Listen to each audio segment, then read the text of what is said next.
delay. We are calling this meeting February 25th. How is it February 25th already? Somebody can explain that to me. It was like 65 degrees today, so maybe it's April. We have administrative business. There's the calendar. Any additions to the calendar? The Teen Center Gala is here. Brookline Education Foundation Gala is here. Steps to Success Gala is here. BEF Celebrating Teachers. Brookline Mental Health Center Gala. It's apparently gala season. Anything else that anyone wants to add? Okay, very good. There's a consent agenda, past record, February 4th school committee meeting. Do I have a motion? Ms. Stram, seconded by Ms. Scotto. Are there any, assuming no discussion, all those in favor? 1, 2, 3, 4, 5, 6, 7, with no abstentions. We just voted 7-0-0 on the minutes because Helen's, okay, subcommittee and liaison reports. Ms. Stram.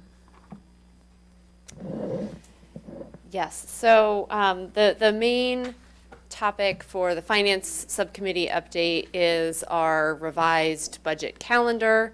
I think you all know that later this evening we're going to get an update or a preview of the budget itself, so I'll hold that really exciting information for Mary Ellen later. But just to give you all a quick overview of what's to come.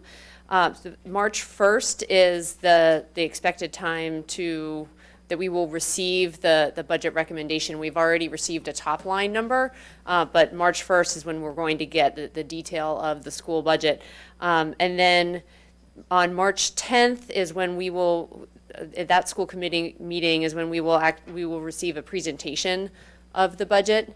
And we are going to have a public hearing, or planning to have a public hearing on the budget on March 22nd with a vote on April 7th. So that is the calendar as it currently stands, and we wanted to have a vote to approve those revisions. Okay, that was a motion and a second, Mr. Orlovsky. Is there any discussion? We did talk about this in the Subcommittee. Finance Subcommittee, but are there any further questions or discussions?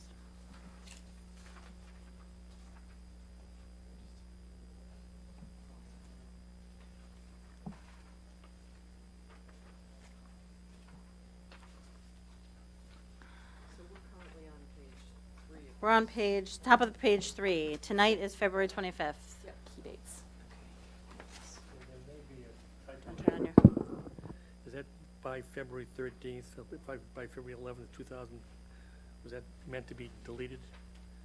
The March 1st, when it says school committee received? So there were two dates because we received a top line number and then we're receiving detail. But if Okay, so February 11th should be there. Okay.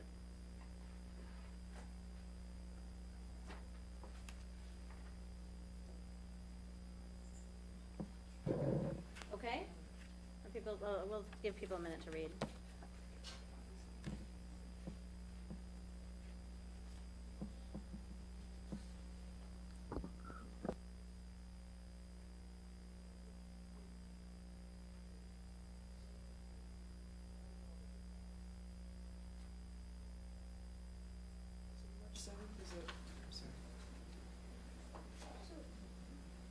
March 7th is a joint meeting with the advisory committee, subcommittee? Is that right? yes, so what we had talked about in subcommittee was the need for both our committee as well as advisory to simply get a lay of the land in terms of the new format and what we are looking at. And we decided in the best interest of everyone's time, it didn't make sense for Mary Ellen to do that twice. So that is what we plan to do at that time. At 8:30 in the morning on the 7th. Yes. Okay, that's great. That makes total sense. Mr. Orlovsky? The GIC rates, don't they come in before the 15th? Do we get?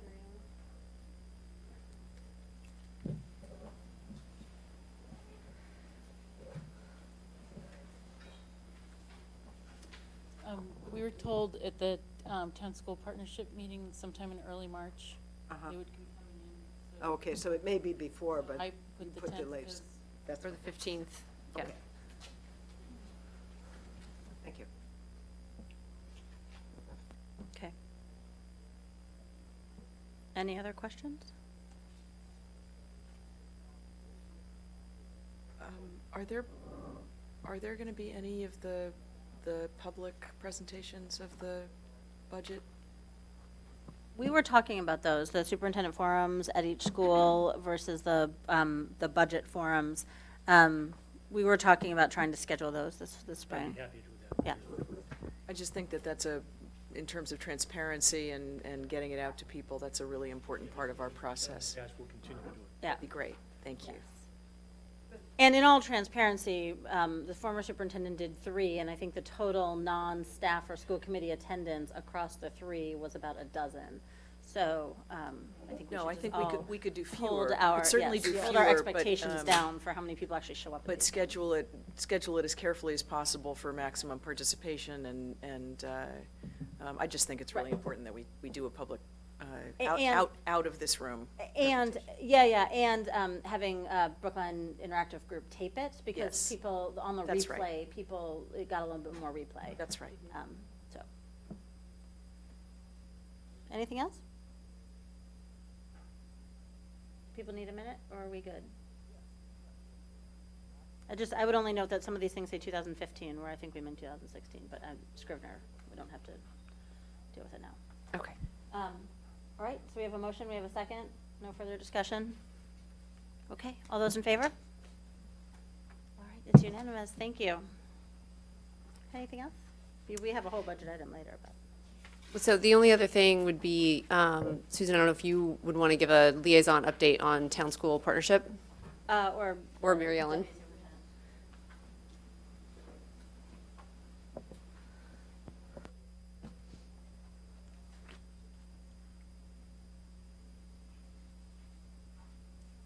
I'll be brief because some of it is actually covered in the presentation later.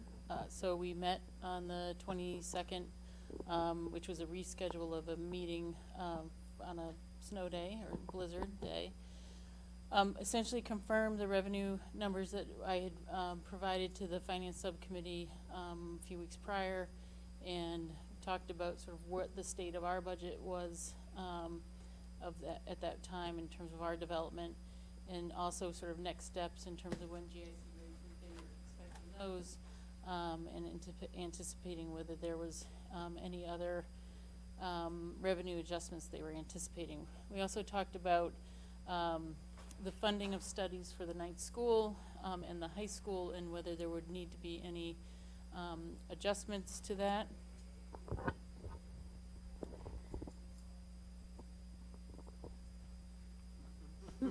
Nobody heard you. Nobody heard you. It's working. All right, thanks. So we talked about the funding of studies for the ninth school, the high school, in particular about sort of where the funding for the feasibility and those studies would be in terms of FY17, FY18, and where that high school project would be on that capital list. So I believe Melissa Goff and I have some conversations to have in terms of planning around those particular projects. I think that covered everything, Joe and Susan. Yeah, There was to turn your mic. There was also one statement made by the town administrator that pending the results of the GIC rates and the health insurance rates, there might potentially be some additional funding that could assist us with the current deficit, which we'll talk about later in the meeting. And just on the CIP, I mean, I think there was general acknowledgement that there was not money in the current CIP in FY17 to do the work that we have all been talking about doing. And so adjusting any of the FY18, pulling any FY18 money forward into FY17 would require adjustments to other projects in FY17 and some rearranging. And so I think part of the question back to Mary Ellen and Melissa was, could you work with the building department or whomever to get a better sense of exactly how much would be needed in FY17 so that so those adjustments could be discussed by the relevant groups. So advisory will be taking this up in the next month. We'll be taking it up. Selectmen will be taking it up. Okay. Great. Thank you. Capital improvements. So the capital improvements headline of the week is that capital improvements isn't actually the only thing going on this week. Congratulations, you've been knocked out of, you've knocked below the fold. We have an agenda item later to talk about a report from the capital subcommittee on a vote that a discussion and a vote of the capital subcommittee on the issue of whether Brookline should submit a statement of interest to MSBA. That's on the agenda later. The other two obvious topics are the development of the RFP for further study of the 3 sites that we've reported on previously that we talked about with the Board of Selectmen, and then getting started on planning the high school, which is really dependent on the MSBA question. And if it's agreeable to the school committee, I think maybe we just take all that up together under the agenda item rather than engaging in the capital conversation twice. Anything to shorten our docket? Thank you, Mr. Pollack. Curriculum, Ms. Charlepski. I'll try and be short. Even though we had a lot going on this week, we did meet yesterday morning and talked about some preliminary, talked about the achievement gap and a presentation that's going to be coming to the school committee on March 10th. And I'm actually not going to preview it now. I think it's best to get the presentation when it comes with all the data, and we will get that. My understanding is the Tuesday before our meeting, so we'll have some time to read it and be able to ask questions. So that was our meeting. We're trying to reschedule our next meeting, and I think if it works, it looks like March 31st may be the morning that we would meet, and that would be a meeting on technology. So, thank you. Excellent. And I just want to say a tremendous thank you to Corey Stott, who did you want to do it? Okay, sorry. Yeah, I'm so sorry. I need And to Mr. thank Lummis maybe, but the definitely whole Ms. senior Stott. staff. Okay. Corey Stott in particular for pulling together numbers and things, but also the whole senior staff for really working together to help us to understand the numbers, some of it, and be able to present it here in 2 weeks. So thank you for your hard work. I'm sorry. Thank you All right. for reminding me. Ms. Stone, Government Relations. Super Tuesday is on Tuesday, March 1st. I would urge everyone to find time in the day to vote, do your civic duty, and I have Or vote in advance. Actually, I have no idea. Is that I have voted already. that's available? I will be in Or California. vote in advance at the town clerk's office if you're not going to be here. And I have nothing further. Excellent. Policy review. Dr. Jackson is not here, but I don't believe the policy committee has met since the last. No, I'm seeing shaking heads, except Rebecca, who wants to speak. We have not, but we're trying to reschedule the next meeting, which was scheduled for the 24th and may occur earlier. Any additional liaisons or updates? I will note that one thing that we normally do here is an update on the superintendent transition process, but there is a 30-minute agenda item later, so I'm not going to do that here. Other liaisons? So I had the good fortune today of going out to EDCO, which we are a member of, and so there were a few things that came up that I thought might be of interest to people in terms of a program that they're doing, and I would hope that maybe our high school might get involved with the Edward Kennedy Institute and inviting different high schools to join in with that. I know something will be going out to the high school people, but it's a chance to sort of simulate a Senate discussion and with other high schools, and could be a very exciting thing. I guess they have a model senate there. I haven't been there, but from what I understand, there's a model senate there, and they would, put out a topic which sounds like it might be on immigration and have a debate, and everybody taking a senator's point of view.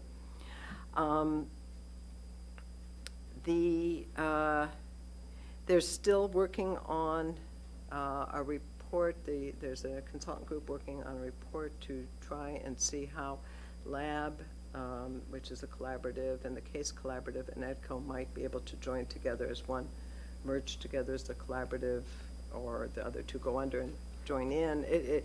It's a work in progress. The timeline would be that they're going to report back in June.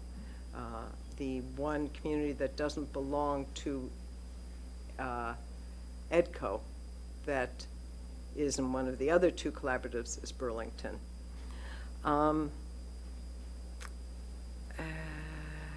The other piece that they talked about is that apparently we were able to, fortunately, find a little bit of space for next year only for the Manville School Partners program. It's called Partners as opposed to Manville at the high school, at our high school. So they were very pleased because they felt that there was a big turnover in staff there, and they felt that the kids moving, in addition to the staff moving, was just too much, and they really cited both Mary Ellen and Joe in terms of being very understanding and helpful with that piece.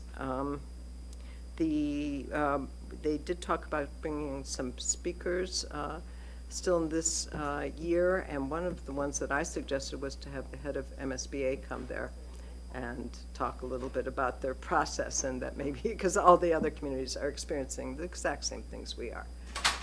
So that Colleen's going to be looking into it, and I'll let you guys know, because it would be open certainly to other people coming out there if you want. Both MSBA and I suggested possibly the Commissioner of Early Childhood coming and speaking about their initiatives with the Department of Education. So, and the last piece, so the articles of, what do you do when you, it's not incorporation, that's not the word, but whatever, need to be amended because Wellesley is leaving EDCO. So they've actually left already, but there's, it has to be approved by us, even though they've left. It has to be approved by us. And they want to change the date, which is more important for us, of when you have to notify EDCO if you plan to leave. So the proposal is to move, it's presently December 30th as the date that one needs to notify them for that following fiscal year. It really ruins the budget and stuff like that because they count on all the member districts' contributions, membership contributions. Thank you. I'm having some word finding difficulties. And they want to move it back to July 1st so that if somebody wanted to leave EDCO, they would, for not next year, but the year after, they would have to let them know by July 1st. Yes, please. So I'm just curious about the Manville program, given that we're experiencing growth at the high school and pressure on space this year. I was just curious how many of our students participate in that program and how many students it serves overall?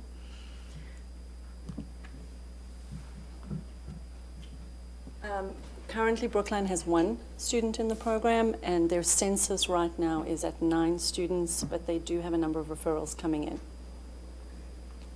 And you said that space had been found at the high school that's going to work for it for another year? Correct, for 1 year. We are having to move them out of their current location because they are in 2 different rooms, but they were able to make it work for them for the next school year.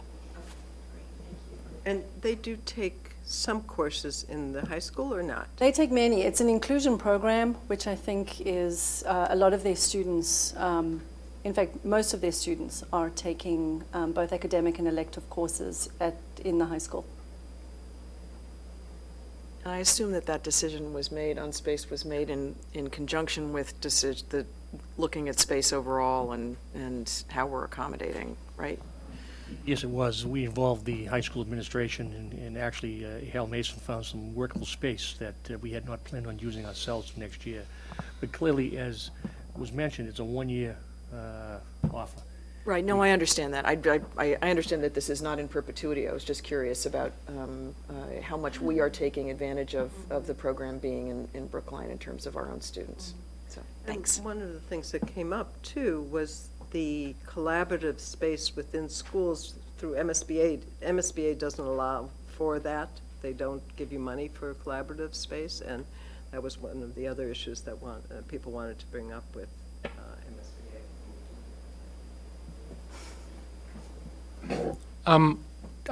Just on the scheduling for withdrawal point, that July 1st to decide a full year in advance, to me, that seems a little, if it's about budgeting, usually you're not doing your budget by July 1st for the following year, so it seems a little early. But I wonder if you had any comments in terms of the actual intensive programming that EDCO provides and placing students in year-long programs or things like that, if that maybe isn't a bad schedule to be a year out, because really you do think that long term, or if there's any comment? I'm not sure I'm clear on your question. There's two pieces here. One, No, I understand, but don't we, but, I mean, I understand, I understand, if we were to leave EDCO, we could still have students in their programs. We would just pay the non-member fee. okay. And this is actually the first year in many years that we've had a student. So there isn't a programming pressure on Brookline in terms of the timing. Okay. There's really two issues here. Karen's talking about the existing program and Brookline students being enrolled in the Brookline High School program that we offer. What Helen referred to is a member district withdrawing from the EDCO membership. That's the full year notification. Right, I got that. I just thought that if December 30th was late, July 1st seemed early, and I was just wondering, because I was going to ask you about it, but then while we had Karen at the mic, whether she had any comment on it either, but it doesn't seem like it's relevant. Yes, no, I get your question. I think in terms of the notification of EDCO in terms of the usage of space at Brookline High School is separate from the notification of whether Brookline is going to continue to be a member district of EDCO. Yeah. Good. And just one last question. So are there EDCO programs that we have more Brookline students taking advantage of, taking part in, that would be a better fit, for example, for Brookline in terms of our own student population? I'm just wondering whether that particular program is... And what about Case and Lab? We use collaboratives very little in general because our system-wide programs are often more robust than collaboratives. And so when our students' needs can't be met in our own system-wide programs, it's because they need a higher level of service. So we are not a big user of any collaboratives, including EDCO. So I think the thing for all of us to keep in mind is not so much the date, but more or less, is this something, what we do get out of EDCO and what I understood from our senior staff is we get professional development, job-alike groups for everybody, from superintendent to curriculum coordinators to, everybody has a job-alike group, plus school committee members, and so those are the benefits that we receive. Job-alike group as in a peer group? Yeah. Yes, I'm sorry. Yeah, they call them job-alike groups. Yes, a peer group for with like communities, and I think it's very beneficial. Finding that, and they have blogs that they keep, for these groups and things like that. So there's some robust professional development, and that's basically what we've, I think, always used from EDCO. Yes, and pretty robustly with good feedback. So I think that's the piece. We have never necessarily used the special ed programming, but we have used for years and are still currently using the professional development opportunities, both training that they do, which they offer a lot, as well as multiple job-alikes. Thanks. Okay. All right. Any other updates? Okay, moving right along to public comments.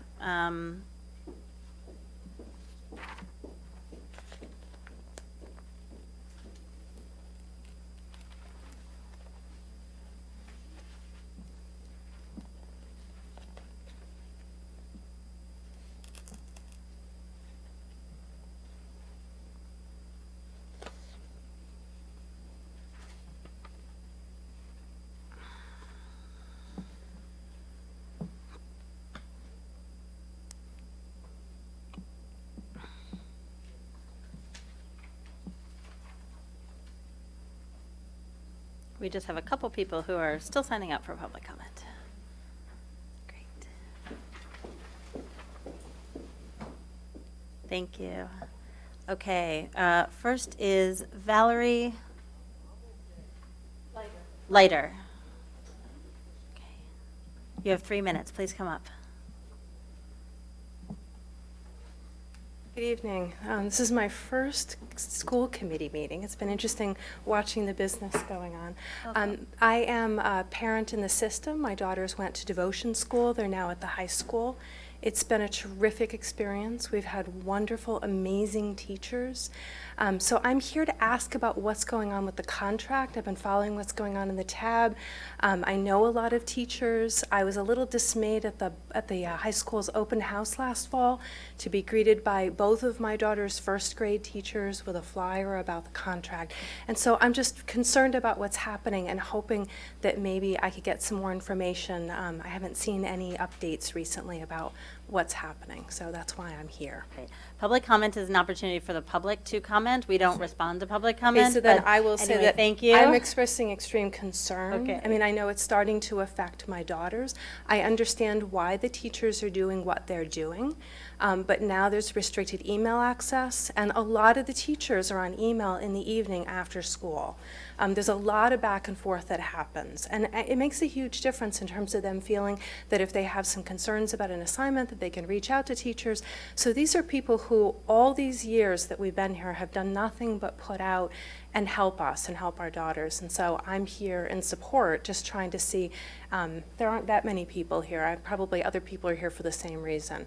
Just saying that I'm concerned about this, and I would love to see some progress being made. So thank you for so listening. much for coming. Mundula Donnepude. Welcome. You have 3 minutes. Thank you. I too will admit that this is one of my first school committee meetings, and like Valerie, I'm here for a similar reason. I'm a pure school parent with 2 sons in the elementary school system, and I too am having, and my husband and I are both having a growing concern about what we're seeing and as far as a lack of contract, and we just want to understand better what's happening and where the progress is, if there's progress, and how we can advance. We recently, coming back from February vacation, or maybe even early, just shortly before, we recently had to send emails to our teachers and immediately got an auto reply saying that they're only responding during working hours now, and that's normal and fine, but it very much struck me.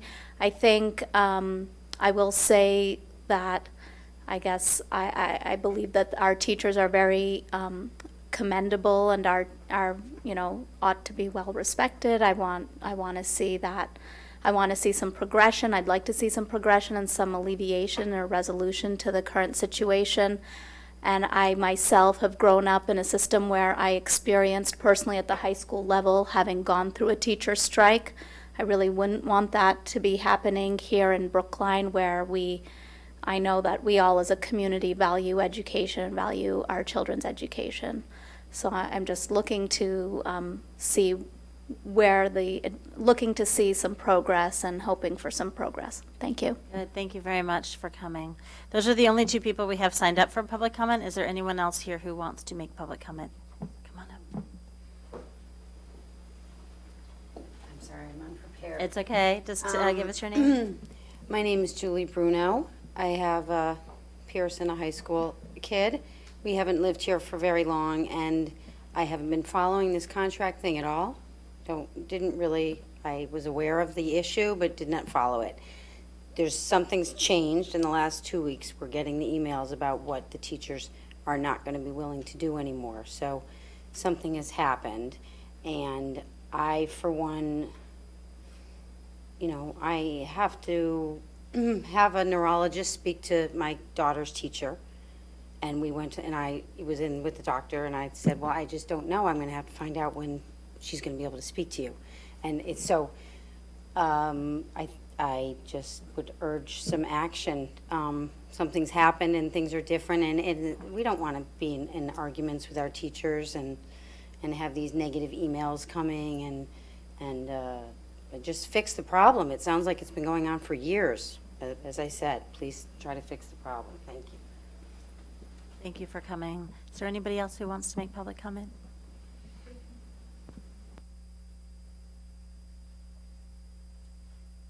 My name is Martha Seibert. I have a daughter in high school.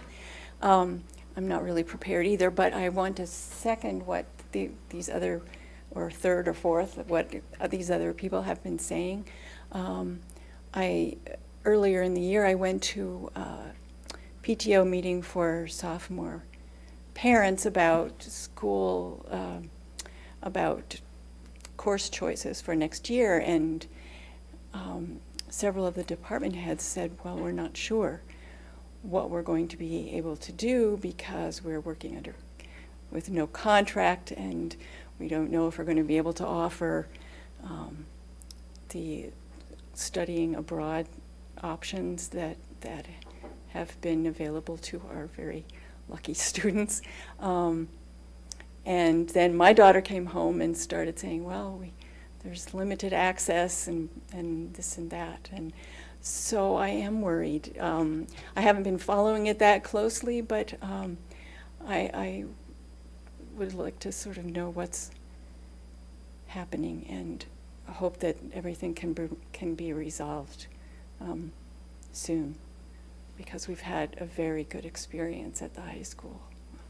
I'd like for that to go on. Thanks. Thank you. Thank you all for coming. As we said, it's not our policy to respond to public comment. We listen to the public, but thank you very much. We got it. Thank you for coming out, and you're welcome to stay for the rest if you'd like to. Chair, can I just? Sure. Oh, absolutely. Ms. Also, Stone just want to say is the that chair of our negotiation subcommittee. that although we don't respond, we don't engage in conversation with public comment, but if you want to receive information, you can always write to the committee, any of us, individually or to the chairman, and we do respond to emails. So if you're looking for an exchange, I would really urge you to take up that opportunity.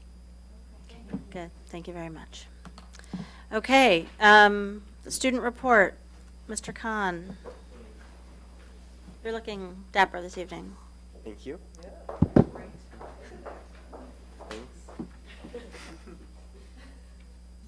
I had extra time today, so. So there's so many interesting and exciting ideas and events flowing around the high school. It was hard for me to decide exactly what to cover and where to start. But I decided to begin where I left off with my last report, when I was talking about non-gender bathrooms that will be hopefully installed soon. And Ms. Didtop asked me about if there's things that makes trans folks more or less included. So I asked around, and in addition to access to bathrooms, there's a few other thoughts I wanted to share. And firstly, many of the trans students at BHS change their name when they come out. And if their name's not legally changed, the name's not officially entered into the school computer system, X2. And this can present a challenge, and it often does, on the first day of school, and whenever there's a substitute teacher, because attendance is printed from the computer system, but it only includes the legal names. And this might seem minor to us, but it's actually a major thing for many of the trans students, because some of them were called to me the first day of school, which is stressful enough, and they had to run to the next class before all their peers got there, tell their teacher not to read the name printed on their list. And this process is repeated every time there's a sub, which can actually be quite often. And one of my friends described to me why this is such a challenge, and it's that their legal name is not who they are. Their legal name represents, this person's legal name represents them at a bad time in their life, characterized by a lot of dysphoria and malaise. And so by calling them by their legal name, it brings them back to that and can really ruin the rest of their day. And I know this is anecdotal, but it represents a sentiment I hear all the time, which is that there's lots of things that trans students everywhere, including BHS, face every day that never occurred to me or I assume to the committee unless we listen. And I can't list all the challenges trans students face on a daily basis right now because I don't know them all, and also it would spend well beyond the docketed time. And so I'm glad I have the opportunity to bring this up to the school committee because the school really should remove the structural challenges possible. And this conversation was revitalized a few weeks ago when a group of students presented at the faculty meeting about being a trans student at the high school. And one change underway is on the X2 computer system, and it's related to names on the attendance list. Mr. Mason is pursuing ways that students can enter the names into the computer system and have that print out instead of their legal name on an attendance list.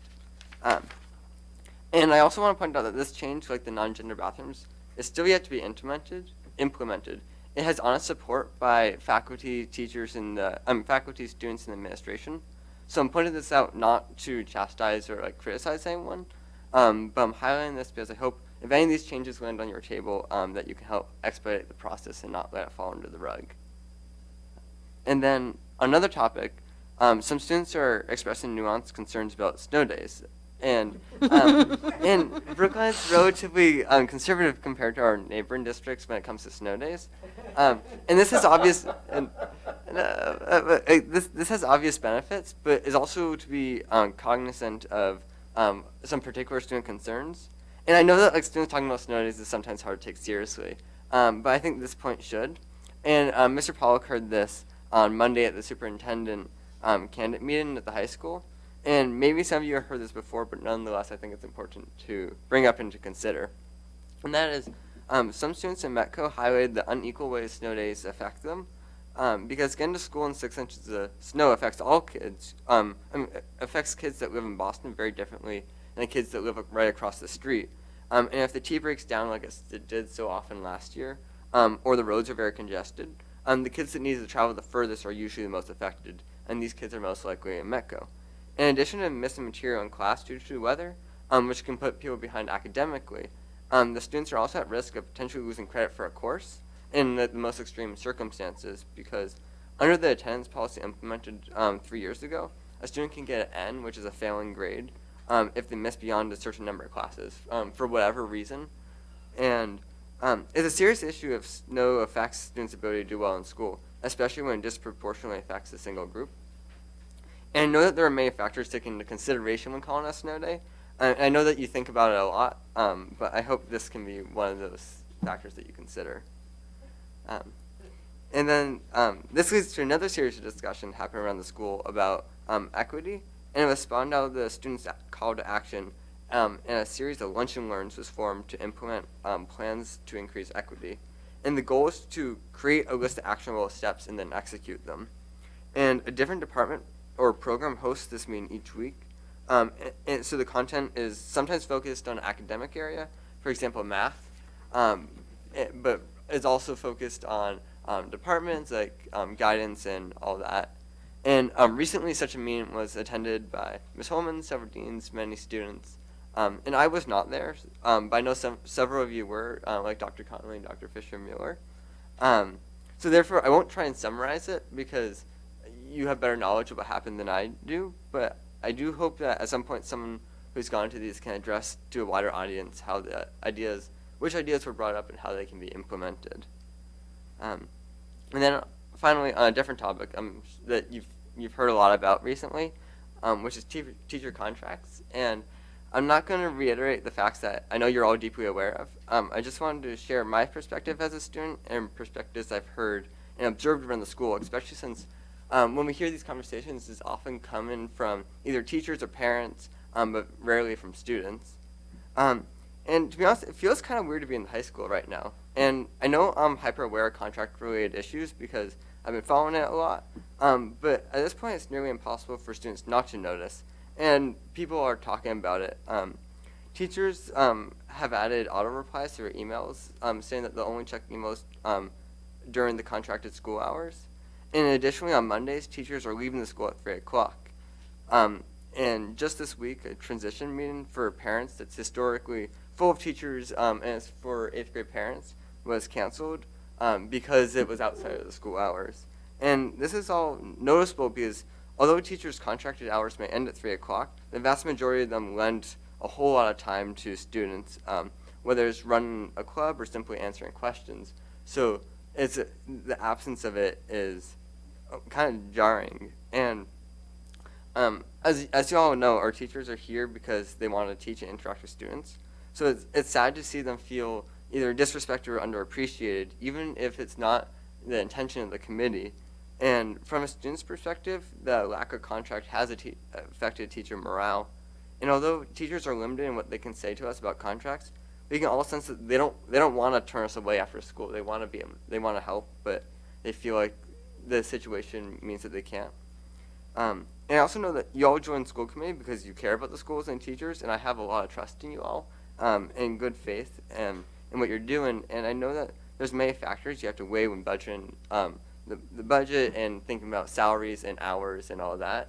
But when making decisions about where to place money, please know that I don't think I speak alone when I say that we place our highest priorities on the people that fill the schools, and nothing is more important to us than our teachers. That's my report. Thank you for an informative and provocative report, as always, Mr. Khan. We appreciate it. I'm grateful for the update on things that intentionally or unintentionally make students feel uncomfortable, interpersonal or structural. So I appreciate that. Thank you. Keen to hear that there's a process that it's going through. And it sounds like there is. It sounds perhaps not as fast as anyone would like, but it does sound like some of them are getting addressed. And so it's good to kind of keep getting updated on that. Questions for our student representative? Ms. Stone? Wanted to add one thing because I had the privilege of being in one of the superintendent student interactions, and one of the questions was about this issue of trans students, and the question was about whether or not the superintendent candidate had an experience with or given any thought to the problems for trans students of the sex ed curriculum as it's taught, which is completely heteronormative. Is that what it's called? Heteronormative. And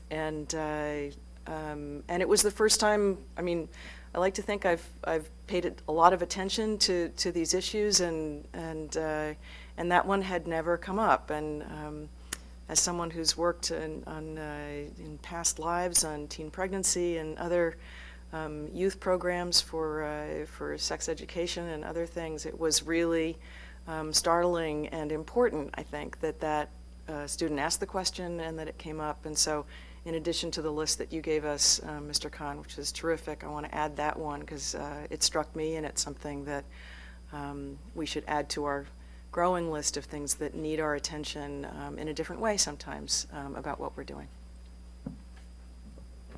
I second that, and I also want to add that it affects trans students and then also any students that aren't straight, because the way sex ed is taught is not particularly applicable if you're not straight.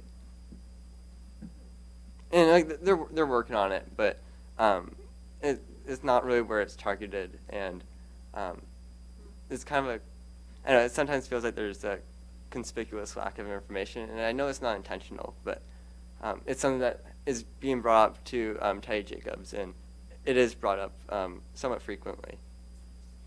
I'm curious, what's the response been when it's been brought up? I've never personally talked to her or about sex ed, so I'm not exactly sure what it is, but the Sagamore ran a piece about it either last year or the year before, and there's disagreement on what place like same-sex relationships belongs in a freshman health class, and I think where the disagreement between teachers and students arises is what information is important to give to students, and depending on where you come from it, people come to a different conclusion. It's a lot to think about.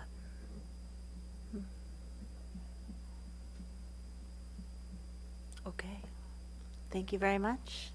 When we get to the superintendent transition update in a little while, maybe you'll give us a sense of your perspective on that, just how the process went. Not, you don't have to weigh in on candidates, but just how it went from your perspective at the high school when the candidates visited. Interim superintendent's report. Dr. Connolly. Thank you very much. I have a number of issues. I'd like to start by complimenting Ethan. You raised such relevant student issues. I think you do a great job, and many times the student representatives will talk about some of the happenings at the high school, which are important also. But you also raised these very, very relevant issues, and I compliment you on your thought in representation of your students. Job well done. Thanks. Because the MSBA SOI issue was on the agenda tonight, I felt it might be beneficial if I gave the school committee my position on it. And so I'd like to just briefly mention that at a recent conversation with the MSBA, in fact, it was on Tuesday, February 26th, it was confirmed if a district already has an approved SOI, that SOI is a devotion school, is the district's it becomes the district's priority SOI until the time that project's completion. At this time, the devotion project is scheduled to move into construction phase this June 2016 and not be completed until August 2018. This would indicate an SOI submitted by Brookline for ninth school and/or high school expansion project would not be acted upon by MSBA until, at the earliest, December 2018. Our current K-12 enrollment projections that we've talked about and looked at a number of times this year clearly indicates that there's a desperate need for additional classrooms, as many as 22 or 25 at the high school and 27 to 36 classrooms at the K-8 level. And these classrooms must really, to meet our needs, must be online no later than FY22. If we wait for an SOI for either the ninth school project or the high school expansion project, based on what we've now learned from MSBA, would have to wait about 3 years, which would mean these projects at best would not be completed until FY24, FY25. Faced with this delay and realizing the urgent need to initiate the process of addressing Brookline's school space needs, the advisory committee on February 22nd voted 1601 to recommend not to submit an SOI for the high school expansion project to move forward without submitting an SOI. And also, the advisory committee took the position that they also support the ninth school study proceeding without seeking MSBA involvement. Due to the pressing need for additional classroom space at both K-8 and the high school level, I do not believe the town can afford to wait the 2 or 3 years to obtain MSBA partnership on one of these two desperately needed school construction projects. I strongly recommend the necessary concept studies and feasibility studies be undertaken as soon as possible so that the most advantageous plan for each project can be identified to allow each project to be completed on or before FY22. So I would just ask that folks have questions for the superintendent that we save it for the, would you like them now, or do you want it? Okay, okay. During the agenda item. Okay. Number two, the Coolidge Corner Merchants Association, a meeting on March 9th. The Coolidge Corner Merchants Association represents all the merchants in the Coolidge Corner area. They meet periodically, and they're meeting on March 9th. And at that meeting, Kara Bruton and I will attend to discuss the possibility of accessing some parking spaces either on the Center Street East or the Center Street West parking lot. In your packet tonight, you have a Devotion School on-street parking plot plan, which shows where the 60 or 65 parking spaces currently being used by the Devotion staff in those neighborhood streets around the Devotion School are located. It is our hope that at this meeting, we can at least explore the possibility of swapping off some of our existing on-street parking spaces with the merchants for access to some of the parking spaces on the Center Street East or Center Street West parking lot. At the next Transportation Board meeting, which is scheduled for March 17th.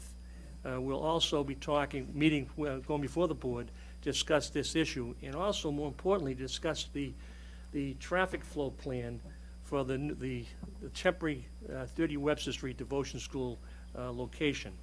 Also in your packet tonight is an aerial photograph of the Marion Street, Webster Street location for the 30 Webster Street temporary school location. And we're going to hope to get Transportation Board support and very valuable input on how we can proceed with a traffic flow plan for the next 2 years while we're at that 30 Webster Street location. We're hoping to use the Marion Street as a parent AM and PM drop-off and pickup site and have the students walk through the Verizon parking lot to access the rear of the 30 Webster Street temporary school site. That would allow Webster Street to be used for midday drop-off and occasional visitor parking. We think that's a very important step forward in making this location work as a temporary school site. And so, again, these two very important meetings, the March 9th meeting before the merchants and the March 17th meeting before the Transportation Board to try to move these two ideas along. And at number 3, I also, before I start, I'd like to share with you two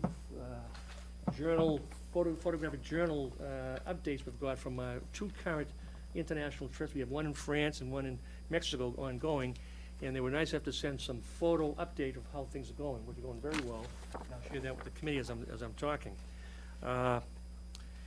International field trips to the Dominican Republic and Nicaragua have been canceled due to the Zika virus concerns. The Brookline High School has several international trips planned for school year 2015-2016. 3 of these trips located in Mexico, going February 13th to 27th, the Dominican Republic, April 15th to 24th, Nicaragua from 15th to 23rd of April, were recently identified by the Center of Disease Control as foreign countries where the Zika virus transmission had been confirmed. We had a series of meetings with the staff at the high school, with the health staff, and the health board people weighed in, and we took this very seriously, and you can see some of the information that we gathered, and basically we determined that the trip to Mexico that was this past week and this week was not in a location that raised a high enough concern to cancel the trip. But the trip to the Dominican Republic and Nicaragua was in fact in areas of those countries that were a major concern for this mosquito-transmitted virus. And so unfortunately those 2 trips had to be canceled. In your packet tonight you have the letters that were sent home to the parents and also the letter to the parents and children going to the Mexico field trip, where we gave the reasons for the trip continuing. I call your attention to what the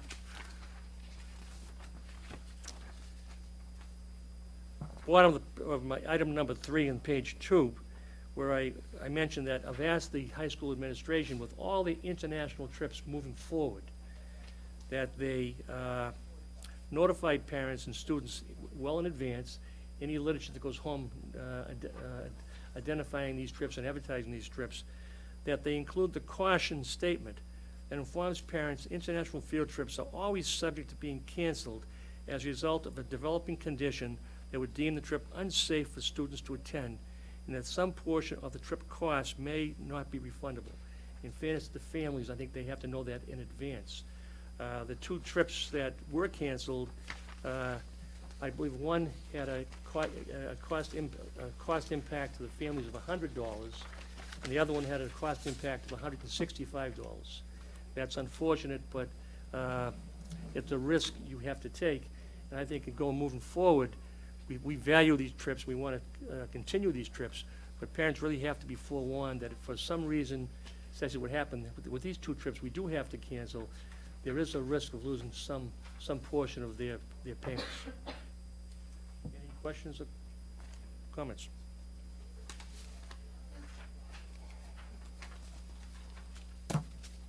I would was under the impression, because I remember when SARS was happening, and I thought that we had always had that in the notification to parents that these trips can be canceled if there's an advice from the State Department or maybe not from the health authorities, but from the State Department.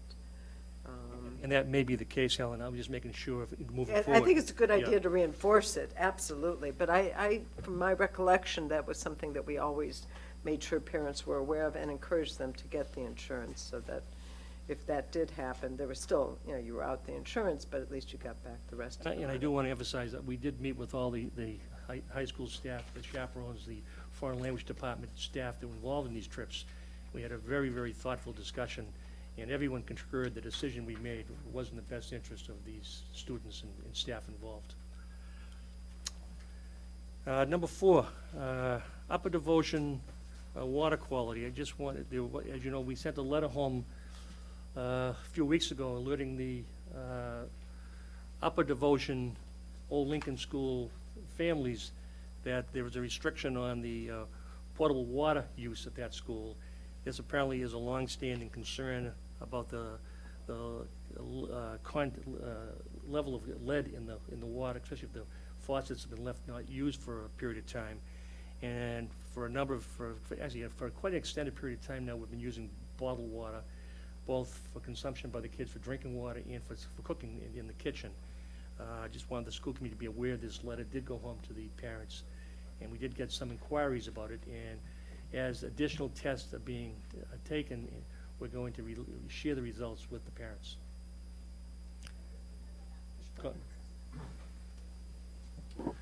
Can you talk about what prompted the testing of the water initially, and was testing done prior to the most recent renovations? Give us any sort of background as to what the knowledge is of this in the past. It's my understanding, Michael, that this is a long-standing condition. There has been ongoing testing for many years, and the use of bottled water has been a long-standing practice since this school's been used as a swing space for the last several years. This is not a new development. So on the day we opened, we knew this was an issue and we were using bottled water at that time? Okay. I can confirm that when my kids were at Lawrence and we were at Old Lincoln for 2 years, that was 2003 to 2005 or 2002 to 2004, something like that. There were bubblers exclusively for the kids drinking water, and we were told that because of a pipe issue. So yes, it goes back a long way. Yeah, that's the same thing when Runkle was there. I remember that too. Yeah. Just one comment or request on this. I know that there were some parents who were new to upper devotion who felt like they were notified after the fact on this issue. So as we continue to get new parent cohorts or even new students entering the school, I would just encourage us to have continued and proactive communications on this front, because I know it did cause some concern. I totally agree. I would also, for new school committee cohorts, we should also get that information, considering that we're likely going to use this space again in the future for another use. So I would suggest that even with the existing devotion population on a yearly basis, we should remind the parents. As I mentioned earlier, we're going to update them on the testing as it's done. It was interesting, though, to hear the parents concerned and the kids saying, "Oh no, we've been doing this since the beginning." And so I don't think there were any parents who reported that their children had been drinking the water inappropriately. I think the kids all said, "No, we knew from the beginning." So the good news is that there was not actual endangerment. Everything was taken care of the way it has been in previous renovations. But the communication to parents and school committee members, perhaps, we could improve on. Now, on a lighter note, kind of a fun note. This year we've heard a lot about the 24 Webster Place office annex. As you know, we've transferred 40-plus staff to that location. It's working out quite well. Recently, the 24 Webster Place staff, I mentioned 40-plus people, and many of our public school visitors to that location were given the opportunity to kind of take a survey or a ballot to try to name this new office annex location. Several names were suggested, and everyone was asked to vote for their preferred choice. The names that were submitted for voting were Brookline Public School Resource Center, Brookline Education Resource Center, Brookline Resource Center, and Brookline Community Education Center. The name that was overwhelmingly voted the preferred choice was the Brookline Education Resource Center. So with the permission of the school committee, instead of us calling it 24 Webster Place, would like to start calling it the Brookline Education Resource Center. At 24 Webster Place. And Dr. Connolly, you're recommending this as an informal pet name, perhaps, and not as a formal town name, because were there to be a formal request for a town name, it need to go through the town naming commission or something. So this is a pet name, perhaps, Ms. Charlevsky. That's not true. Oh, It's good. the school committee that's in charge of school buildings and naming of any school spaces or buildings. We have a policy on that, and it goes through the capital, it's referred by the superintendent to the capital subcommittee. The capital subcommittee then debates it. There is a process, just for people to know. Sometimes it can be a contested name. And so, but we're not going to go through that process. But since it's a temporary space at this point, It could be, yes. I think we should just allow it to be called its temporary name, and then if and when it becomes a permanent space, we can then determine what we might want to name it. Dr. Conley can dub it the Burke, and we just don't need to engage at all, perhaps, except to say thank you for engaging the staff in creating their own pet, not formal name for the building. On behalf of 40-plus staff, I thank you. Now, another thank you, and another positive note. The Town Hall 5th floor, this floor we're on, recently underwent a February vacation renovation. As you know, we're trying to find additional space. We did have a kind of an open space right next to the kitchenette here on this floor, what one or two staff had used as a workspace. And we sought some outside vendors to try to kind of transform this space into three more appropriate workspaces. Unfortunately, the cost was prohibitive. We weren't quite sure what we could do. And once again, our friend Charlie Simmons stepped forward and said, I think my staff can take care of that over the February vacation. They had some existing cubicle stock in the system, and sure enough, working with Jennifer's staff, they helped design the three workspaces. It was done over the February vacation, and it really came out terrific. You know, so I did want to acknowledge the men from Charlie's department, Charlie Simmons and Charlie Leo Hosapian, Ed Moore, Bill Murphy, Peter Gentis, and Neil Abelli for their fine work over the February vacation, transforming this kind of open space into three very, very appropriate office cubicles. Job well done. And then I'm almost there. Administrative personnel update. The Pierce and Lawrence School principalship searches. I want you to know that we've just completed 20 hours of interviews. We've spent 2 weekends reading applications intently. And as of today, we have now completed our initial interviews, and we've identified the finalists to go for a second round of interviews with the senior staff. That hopefully should be completed by next week. So we're right on schedule, and I hope by the March 10th school committee meeting, we might be able to identify the preferred candidates. I will tell you that a number of our finalists, as you could imagine, are finalists elsewhere. So we are in competition with other school systems, and so we're going to try to move as quickly as we can, not to lose some quality people.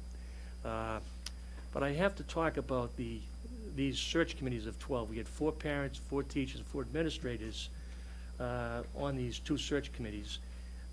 They were committed, they were dedicated, they did a wonderful job, and more importantly, they represented their school to these visitors, these candidates, in a very positive way.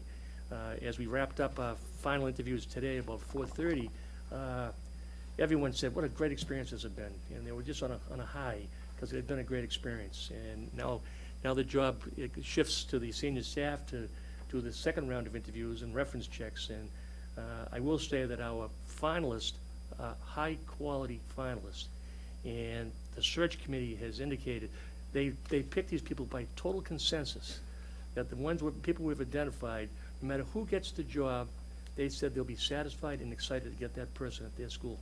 So far, things are going very well.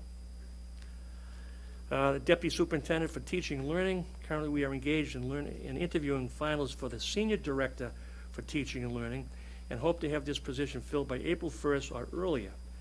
It is strongly felt this position and the Senior Director of Programs, Amy Martin, will be called upon to help with the transition of leadership with the Deputy Superintendent of Teaching and Learning vacancy.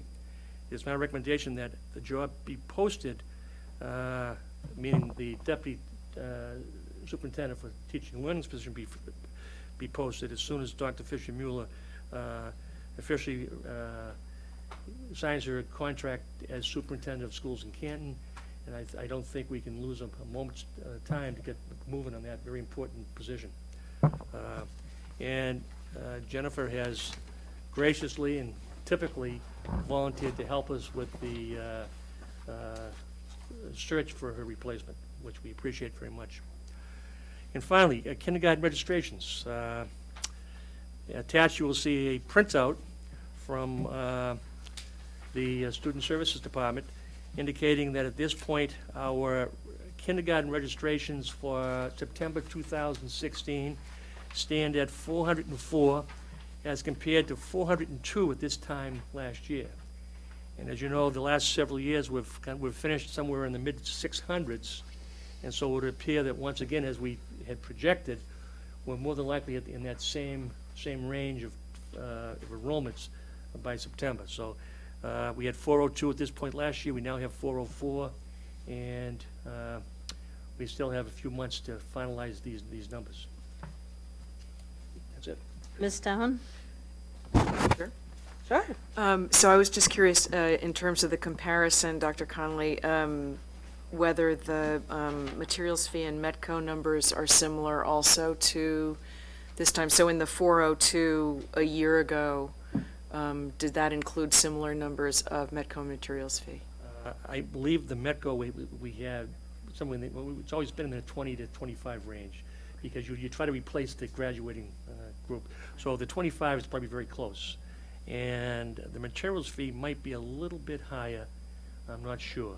I think I heard, did I hear 12 or 13 was approved last year? I don't know. We could probably check that. It's interesting just in terms of trying to keep track of how much of this is being driven by local residency and I would venture to say they're not dramatically different. Mr. Glover? Dr. Conley, thank you. Any sense of the breakdown in the materials fee applications between teachers, non-teachers, town side, school side? Yeah, I believe it's 9 and 8. 9 and 8. Of town side versus school side? I think school's 9, and town side is 8. And of those 9, any sense of differentiation? Mostly kindergarten. Teachers versus non-teachers? Of the 9, teachers. All teachers? No non-teachers in that? Okay. I don't believe so. Okay. And it vastly is kindergarten age students. And one question, if you don't know the answer, that's fine. Any sense of whether of the teachers, the ones with professional status and ones without? Okay. Sorry for all the questions, and it's a lot of detail. So I'm curious, we're doing registration different this year, it seems, than we've done in the past, where we have people coming into the main office. We've sent out registration flyers to all school-age children. I'm wondering if we've captured more of the universe of students this year than we would have in previous years at this time? Karen is the administrative police. She oversees this department, and she probably has more information than I. Okay. Thank you, Karen. I think up until now, I think we've probably captured the same. One thing that we have done this year is work with the census and actually look at all age-eligible students in Brookline as a whole and they're now starting to match names to numbers and actually outreach to all the ones who are eligible in Brookline who didn't register, to see if we can actually really look at or make sure that we've captured sort of every student who might be coming into kindergarten at this time in Brookline.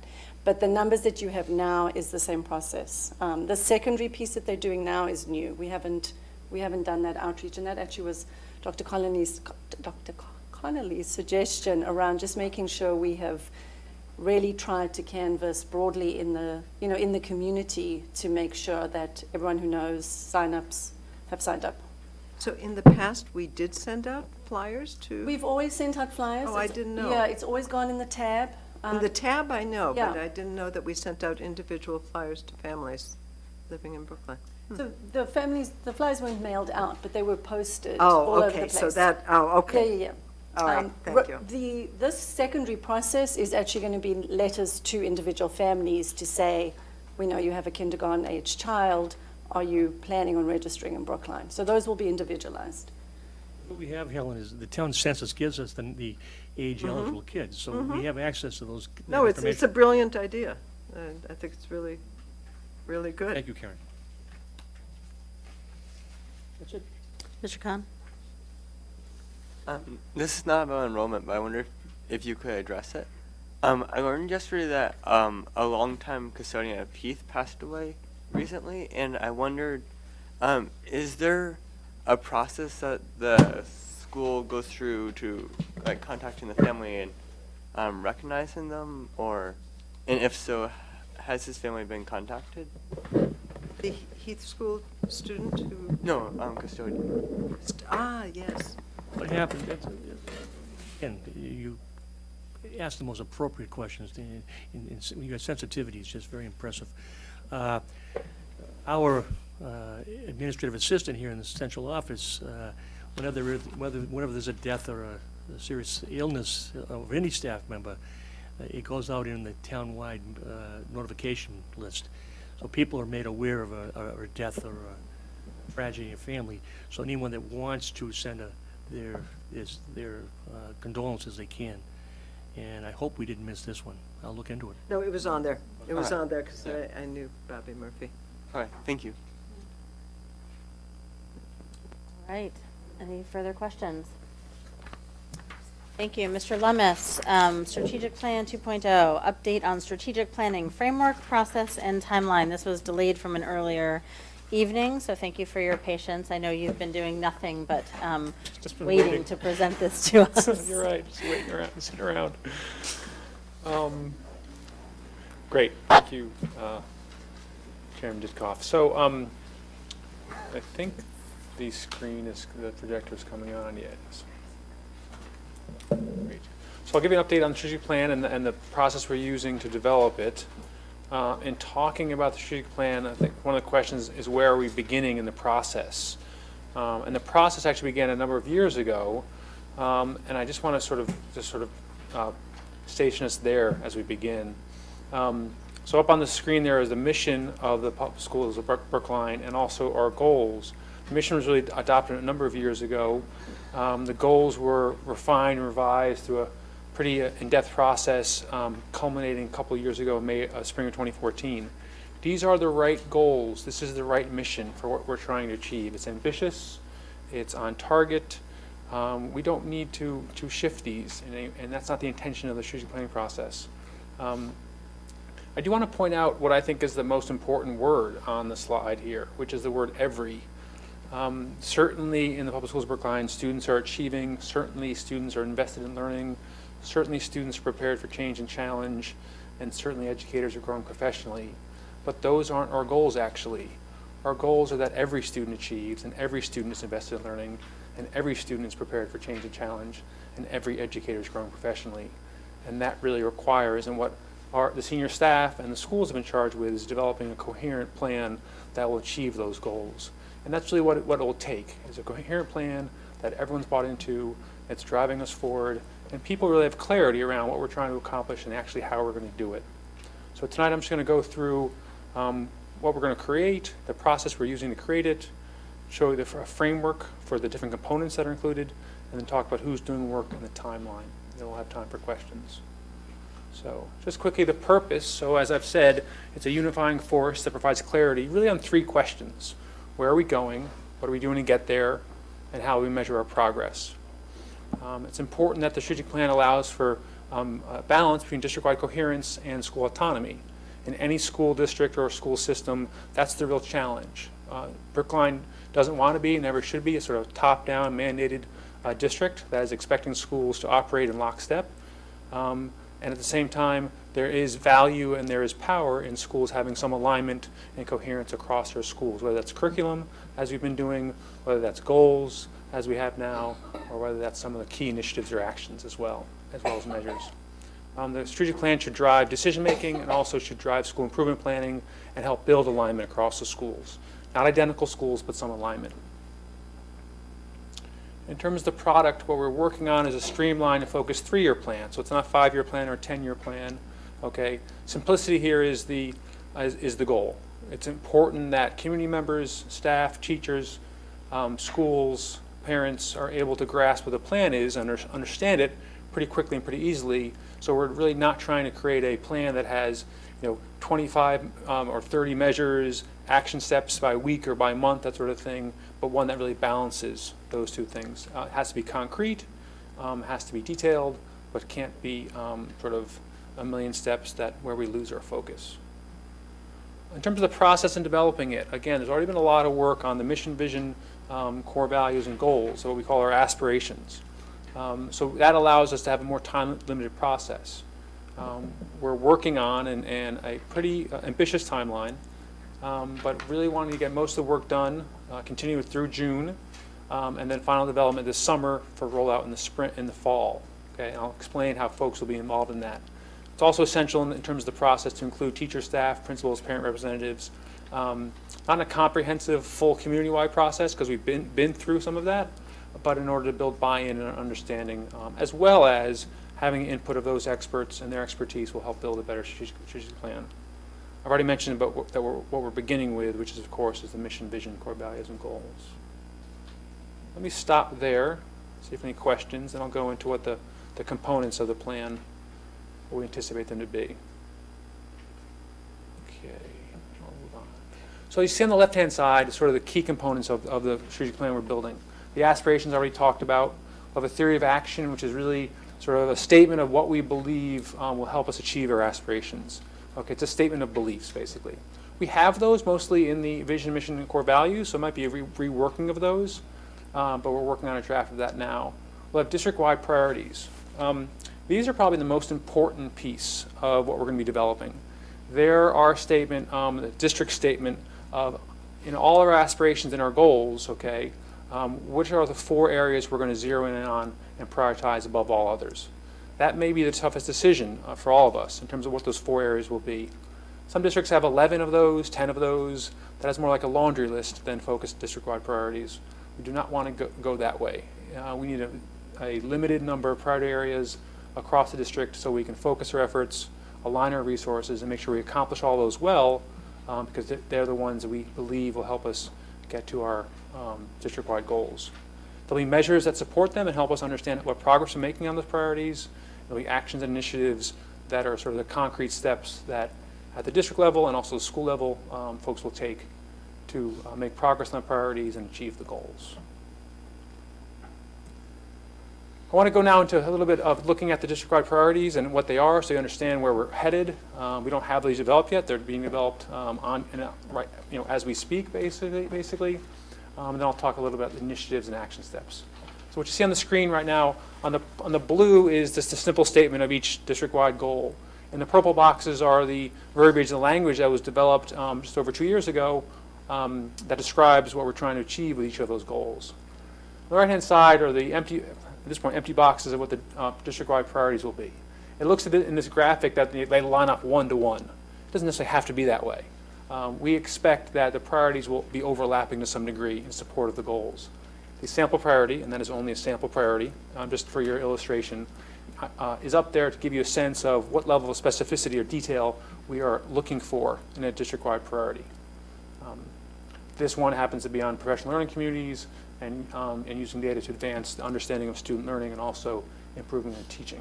That aligns, obviously, with every educator growing professionally, but also, of course, would impact the other three as well. And then this slide is to help you understand the sort of the differences between the aspirational goals, the district-wide priorities, which I just explained, and possible actions and initiatives. So these are, again, a sample that illustrate that if we have that district-wide priority, what the level of detail we'd be looking for in terms of actions and initiatives. Okay, they're simply to illustrate the point and the difference between the three levels that we're working on. Questions? I have reordered the slide since that was printed. I see Susan flipping pages. I'll get to all the pages that are in that presentation, I promise you.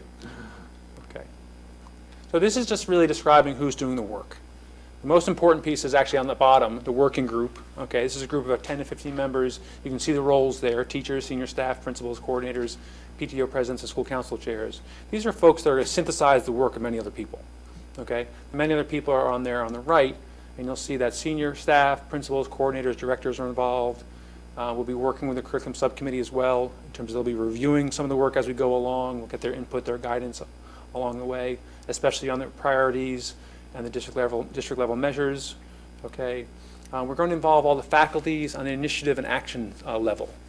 Okay, in terms of if we have the district-wide priorities, okay, what's the work that's got to be done in the schools? It's really essential that any plan is concrete on that level, so people can see, some guidance, have some guidance, some clarity about what they should be really focusing on. We'll be working with the faculties this spring during faculty time to understand if we have the 4 priorities. They will work on those to answer really 3 key questions. What are they doing already that's supporting those district-wide priorities? Okay, in other words, what should they continue doing? Okay, what should they start doing to support those district-wide priorities? But probably the most important question is what should they stop doing? Okay, typically schools and school districts are additive. We want to do more for more people. Okay, the trouble often school districts run into then is they're doing more and more, and it's hard to focus on what's essential and what's important. So we are going to ask and listen to and address what should our schools, our teachers, our staff stop doing as well. Okay, so they'll come with those 3 questions, and then the working group, this is an example where the working group synthesizes those and comes to some essential practices that will support the district-wide priorities. Okay. There's also in that, and certainly will be an allowance for, it doesn't mean that we come up with 5 initiatives in each district-wide priority and every school implements those. Those may be illustrative. They certainly will allow for flexibility and variability among the schools, but it's some indication of what the types of practices people are already doing typically, or should be doing. Question? Really appreciate that how much this process is inclusive of many people, and in particular as you're thinking about the priorities and actions and initiatives, like thinking through who are the people who are actually going to need to implement this ultimately, like those people very much need to be involved in the process. So I really appreciate how you've laid that out. I was also curious to what extent you are planning to look at research or data beyond input or engagement with others. So to the extent that there's research in the field that you'd be looking at to inform this, or data within our district. Just curious what you're thinking on that. Sure. So in terms of having people involved, whether it's teachers or senior staff or coordinators, they're very well steeped in the research. The practices we're already doing are steeped in research and are considered valuable or valid. So we're going to be basing a lot on that, because the bulk of what we probably will be doing in terms of action initiatives is probably work we're already doing.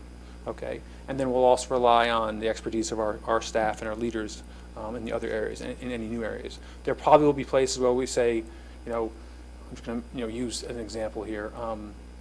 If we want to develop our data practices, or we want to develop leadership support, for example, there may be places where we don't know what we need to do in that area. Okay, and what the research-based practices are in leadership support. Okay, I'm just using an example that we may have to then identify those. Okay, that may not be identified in this process, but part of the work of following through on that initiative is identifying what it is. So some of those stuff we'll know ahead of time because of our expertise. Some we may have to look into. Did that answer your question? He's done.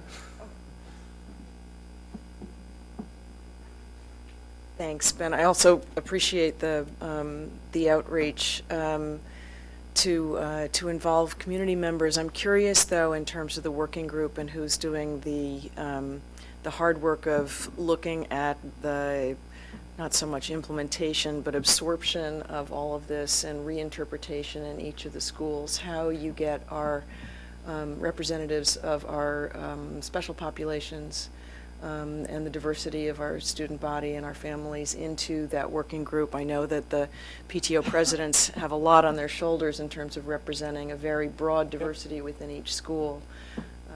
But given the breadth of what you're trying to do here in representing district-wide priorities, we have, especially when it comes to things like, priorities for the district that we've identified before about the achievement gap, about inclusion, about all of the really, really important issues about how we make sure that our priorities are inclusive of everyone in the system. So how are you planning on reflecting that? Yeah, let me just give you a specific example. So where you see PTO presidents and school council chairs, that's really the parent-wide organization that meets with Dr. Connolly every month, and that includes CPAC, that includes BF, that includes high school and elementary schools and sort of stuff.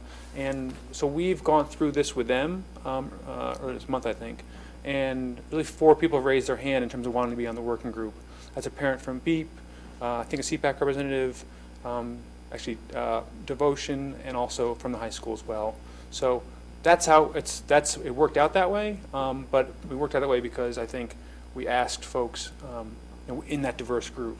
So I'm not sure, it'll be difficult to represent every single constituency. Sure, of course it is, I understand. But we are looking at in terms of both by role, but also in terms of the parent and community members, the breadth as well. So I just think it's important as we continue to talk about this publicly that information gets incorporated, because otherwise I think it's very possible to look at this and not necessarily see those groups that don't necessarily feel they have as loud a voice reflected. So Great. Thanks for doing that. Ms. Gatto?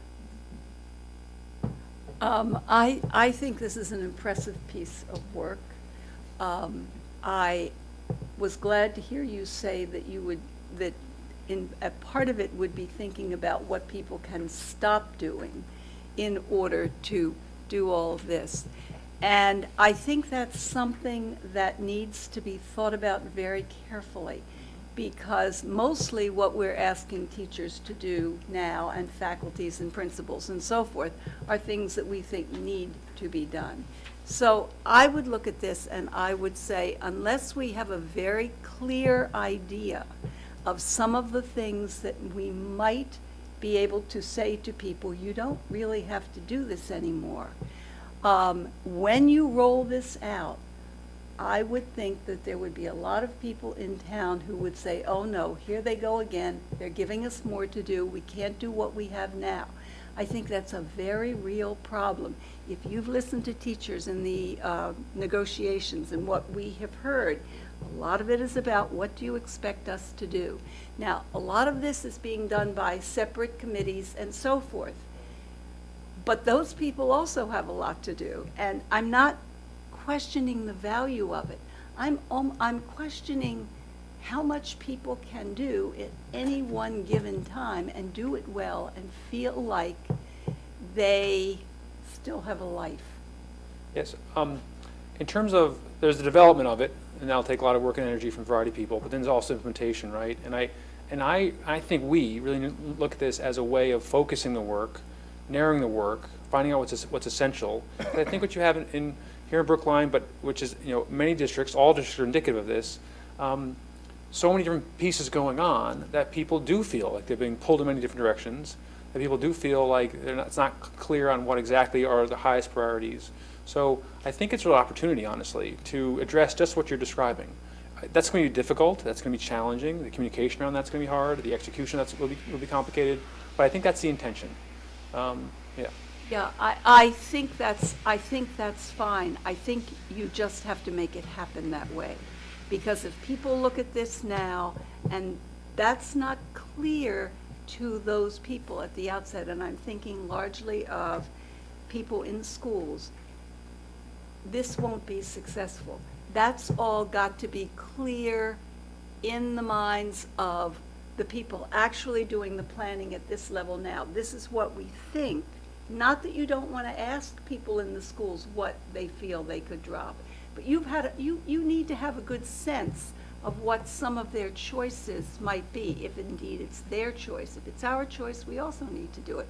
I am just concerned about what I hear with people in the schools talking about their workloads. And I think you're right. It could be an opportunity if we can do it in such a way and present it in such a way that people see it as a way of clarifying what they have to do and getting rid of the stuff that isn't as important.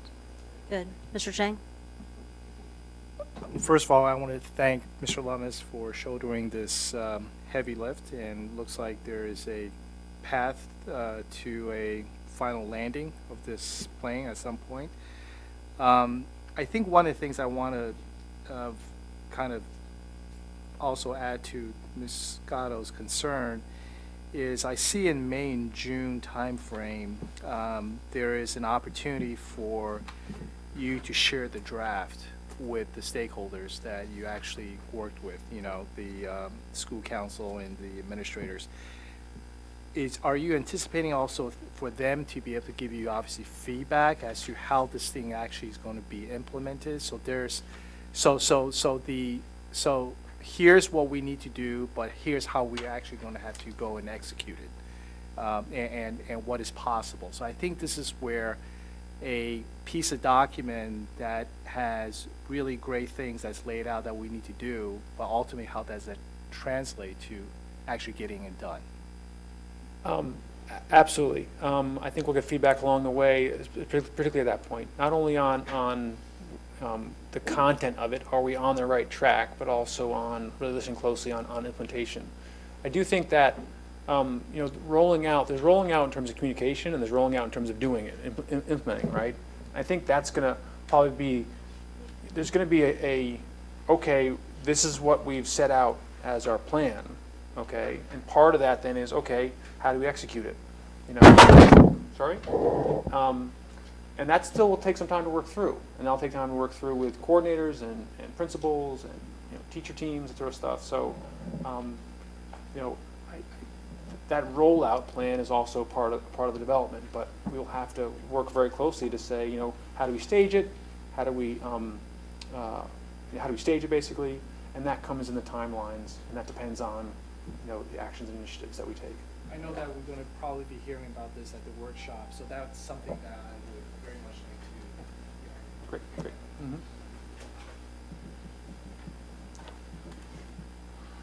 So what you have in front of you now is just the timeline. It is ambitious. You know, it's doable, challenging. Watching Joe Connolly work, I've seen how important it is to stick to deadlines and timelines, which she's done such a great job on, and all of you, of course, in the superintendent search. So I take that to heart, and we'll keep on pushing. We may have to adjust some things. That's going to be one of the challenges. But we are, at this point, I've done quite a bit of work with the coordinators, directors, and senior staff and principals on the district-wide priorities. So we're at the stage now where we can start narrowing those down and testing those with some people. We've actually tested out and practiced the process of working with the faculties on the actions and initiatives. We did that with the principals earlier this week. And now we're really into that bulk of work that's going to happen in March and May, which we're really zeroing in on identifying some, finalizing the district-wide priorities, working with each faculty to identify the actions and initiatives that will support those district-wide priorities, and then beginning to develop some measures that support those measures for those district-wide priorities. March to May is really where the rubber hits the road on this one, and we'll have to proceed at pace. And then, as you can see, July and August, hope to have a full draft by June. July and August, work with the school committee and the curriculum subcommittee to finalize dashboards. I would hope the intention is to have this at the summer workshop, perhaps for adoption, okay? We'll see where we are at that point, and then begin to roll out to the community and schools in the fall, and that'll be part of the plan as well. Just one suggestion, Ben. Next Thursday, March 3rd, at 8:30 in the morning is our next parent leadership meeting. Yeah. You may want to come back and just update people, remind them, you may get some additional parent involvement. Great. Challenges ahead. This is a sampling of the challenges ahead because they're numerous. As I already mentioned, sticking the timeline and creating a high-quality plan. We could jam this down everyone's throats really quickly and get it done and have a strategic plan on paper. That wouldn't be a high-quality plan that has buy-in. Generating sufficient buy-in across this district and across roles is super important as we go along. That buy-in will happen over the next 4 months and 5 months, but it will continue into the next school year, and it will always be an ongoing process. Looking into the future, maintaining focus on district-wide priorities over time.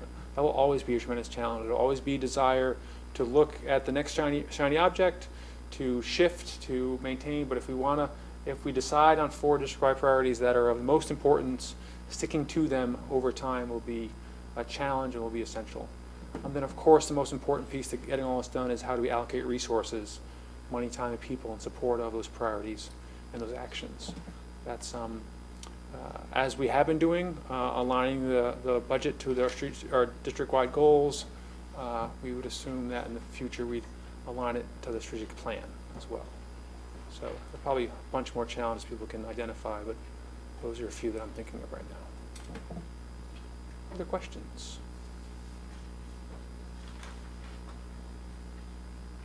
Just a couple.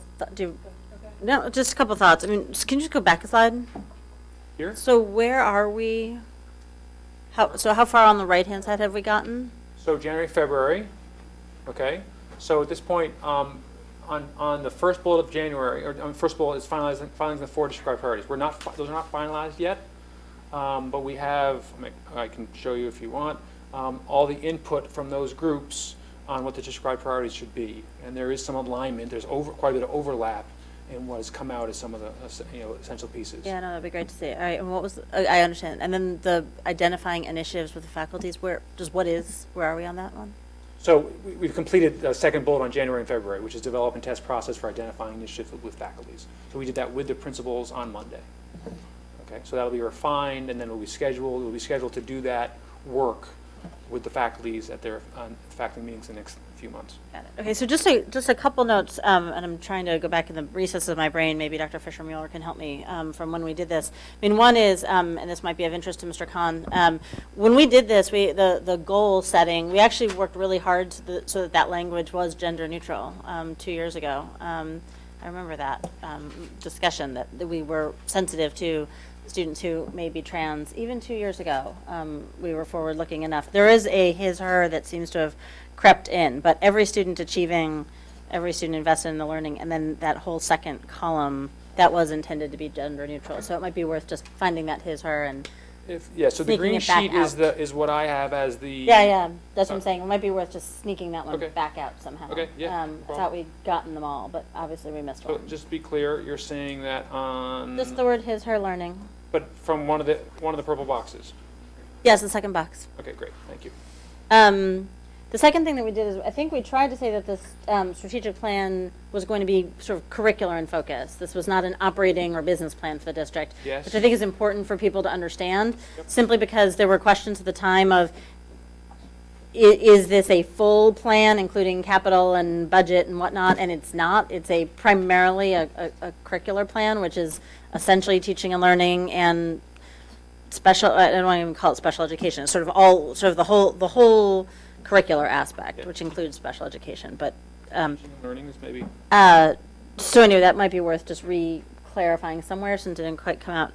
And the goal of this is that the metrics here would be the ones that kind of become our district report card. Is that still where we're aiming? Yes.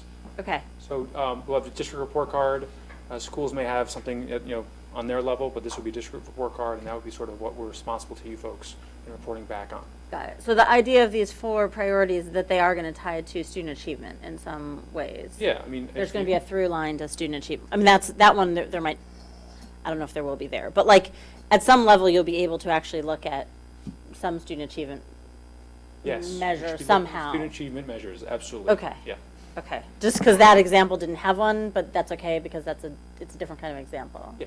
Okay.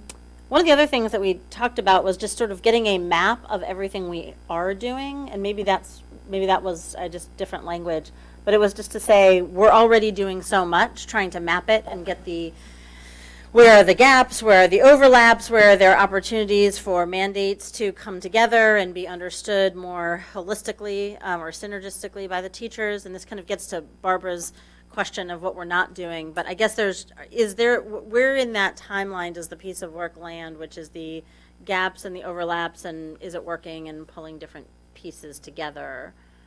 So whether we create an actual map or not, I'm not clear, but I think that's going to be coming out as those different groups, including the faculty, are working on what do we continue to do, what do we stop doing, what do we start doing. I mean, that should essentially, I don't think we can be comprehensive in what we're doing, okay, but I think that'll go a long way in terms of identifying that. And we'll see gaps in there, depending on what the priorities are. But just as one example, so we've talked for a long time about how the Steps to Success program focuses primarily on students in public housing, but there are many other low-income students that we have in our district. And so I guess, is this process going to elevate questions like, how are we doing for a population? What programs do we have? We talked about this a little bit the other day in curriculum. Yeah. What's district-wide that's happening? What's student, specific that's focused and happening? And where might there be, again, gaps or overlaps towards all trying to hit the same measure? So in any of the priorities, okay, and this one, I'll say educational equity for lack of a better term here, okay? I would guess that there'll be some assessment, probably not in this time frame, but part of the action steps to do just what you're describing in any area. So in this case, and I would, some version of achieving equity in outcomes or opportunities, will probably be a priority here, okay? So we'll have to do that work you're describing in order to understand how to move forward. But that's what I'm trying to understand. Does that, and maybe Dr. Fischer-Mueller, but does that happen in that time frame? Sorry, back on the time frame chart. Or is that an action step to figure it out? I believe that's an action step, and in this specific example, which you maybe wanting to say, that's actually part of the work we're doing over the next 6 months in this specific area I'm describing. So in some places we may have this map or these gaps you're describing, or knowing what we're doing, what the gaps are. Some places we may need to figure them out. Yeah, that's what I'm describing. We are embarking upon an educational equity inventory right now. So in this case, we would have that in place already. That would happen in this time frame. Right, in this time frame. But that's because it's happening already. In some places, we'll probably have to create an inventory. Develop one. Okay. And that would be an action step. Okay. And then where do things over the course of the last number of years, there are just sort of pieces of the curriculum that we've identified need some work. And so how do those fit in? They may or may not rise to the level of one of the top 4, but they're just pieces that need work and development. Yeah, so this is where the balance comes in, right? We don't just do the 4 priorities, okay? But that's what we prioritize and focus on most heavily. It doesn't mean other work doesn't happen. So this is an example, I think, where other work, and listen, there might be places where we've said we're going to review something, and we may decide that, no, at this point we can't review it because we're focusing our resource in other areas. But I would suggest that, and this is being hypothetical here, we wouldn't stop a review of, say, the math curriculum that was scheduled or anticipated or necessary because that wasn't didn't line up with one of the priorities. That's the work that still has to continue. Got it. Because I think there are a few of those. We've talked about the math curriculum. We've talked about education technology. We've talked about the middle school curriculum. We've talked about, anyway, there are a few of these little things that aren't, no one of which I assume is going to be one of the top 4. The top 4 will be bigger than that, but I just want to make sure. So those are sort of rocks that need to go in the bucket somewhere, and I don't.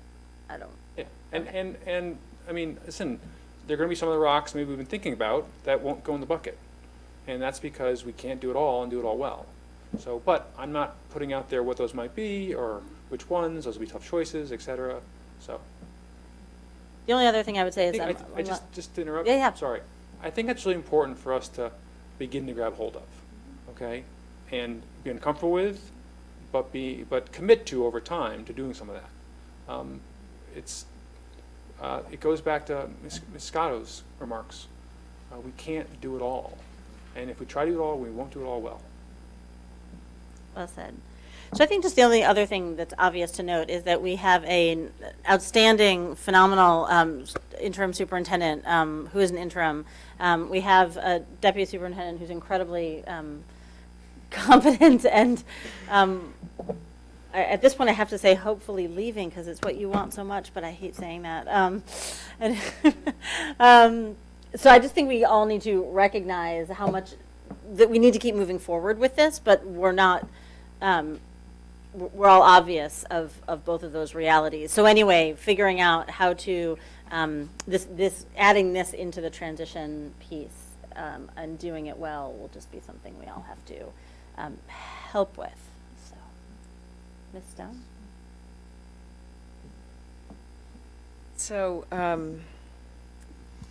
it's been quite a week, Ben, so this is, I'm trying to give this my full attention, and I am, especially after the week and the conversations that we've been having about where educational leadership resides in Brookline, and you know, one of the priorities in our superintendent search that was identified by the community was that we really find an educational leader for the district.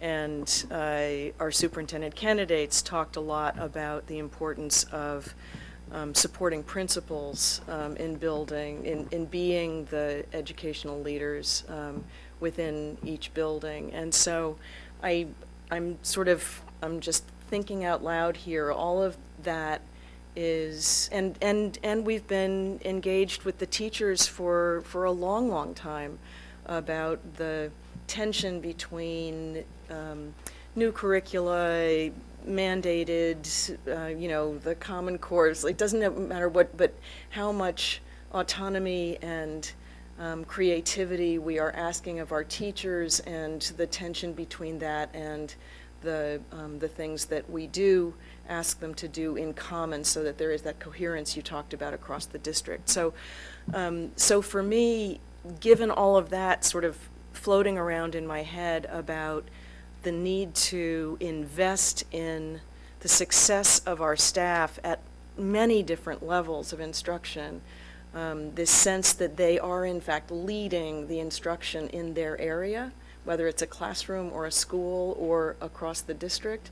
And the piece you have here about, and on your later slide it was in bigger type, about buy-in.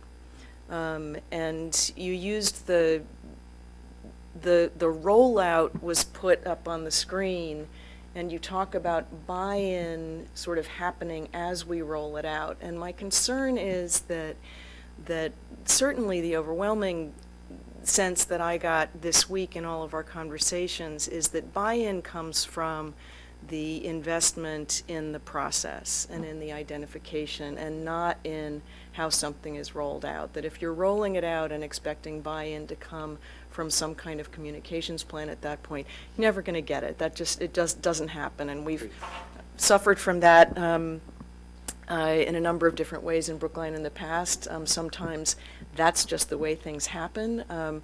But I wonder if you could talk a little bit more, with all of that as preamble, about what you mean by buy-in, how you're thinking about the rollout, and how as you've constructed this and sought the input, it builds on very broad input from the beginning of 2.0, and then more here, but where's the continuum of that buy-in, I guess, in the process, and then what's left for the rollout, or how can the rollout build on that? As you know, it's hard to put all understanding and nuance on some PowerPoint slides, right? So I'm right with you, and that I think is a driving force for us as we're developing this. I think the rollout began, and some things are blurry right now for obvious reasons for all of us, but I'm pretty sure in the most recent described update from Superintendent Connolly, there was a mention of developing a strategic plan. and there'll be more mentions of those. And there'll be small communications, and there'll be bigger communications. And that is beginning. And the first steps were with some key groups, principals and coordinators and directors. I'm really happy to say that in those sessions we've had with them, people have been energized and engaged and complimentary in terms of engaging on that level. And we've got to do that with teachers as well. But you are so right that it is an ongoing process. It begins before now, has begun. We'll take big steps and little steps. We'll take involvement. We'll take communication. And we'll continue for the next 3 years, because the most important way to get one of the most important ways to get buy-in is the follow-through. If we just create a plan and just say we're going to do something, but there's no follow-through in terms of resources or time or attention or energy or support or training, then ultimately we lose any momentum we've built. So I think of it as the long haul. I think we think of it as the long haul. And certainly it's beginning with every step now, and how we communicate about it and how we involve people and that sort of thing. So I'm not sure that answers your question, or if I can clarify, I'm happy to, but that's the mindset I think our team has, and that's what we have to really execute.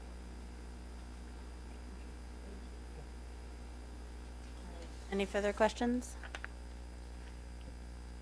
Thank you. It has been a long week, and I'm about to, I think, talk about the superintendent transition process, which Mr. Lummis has been an amazing sort of coordinator of many, many troop movements. So thank you very much for this and that, and the report yesterday, which we'll hear more about on March 10th. The superintendent transition process, this is mostly an update, but there are a couple of questions for the committee as to how we proceed.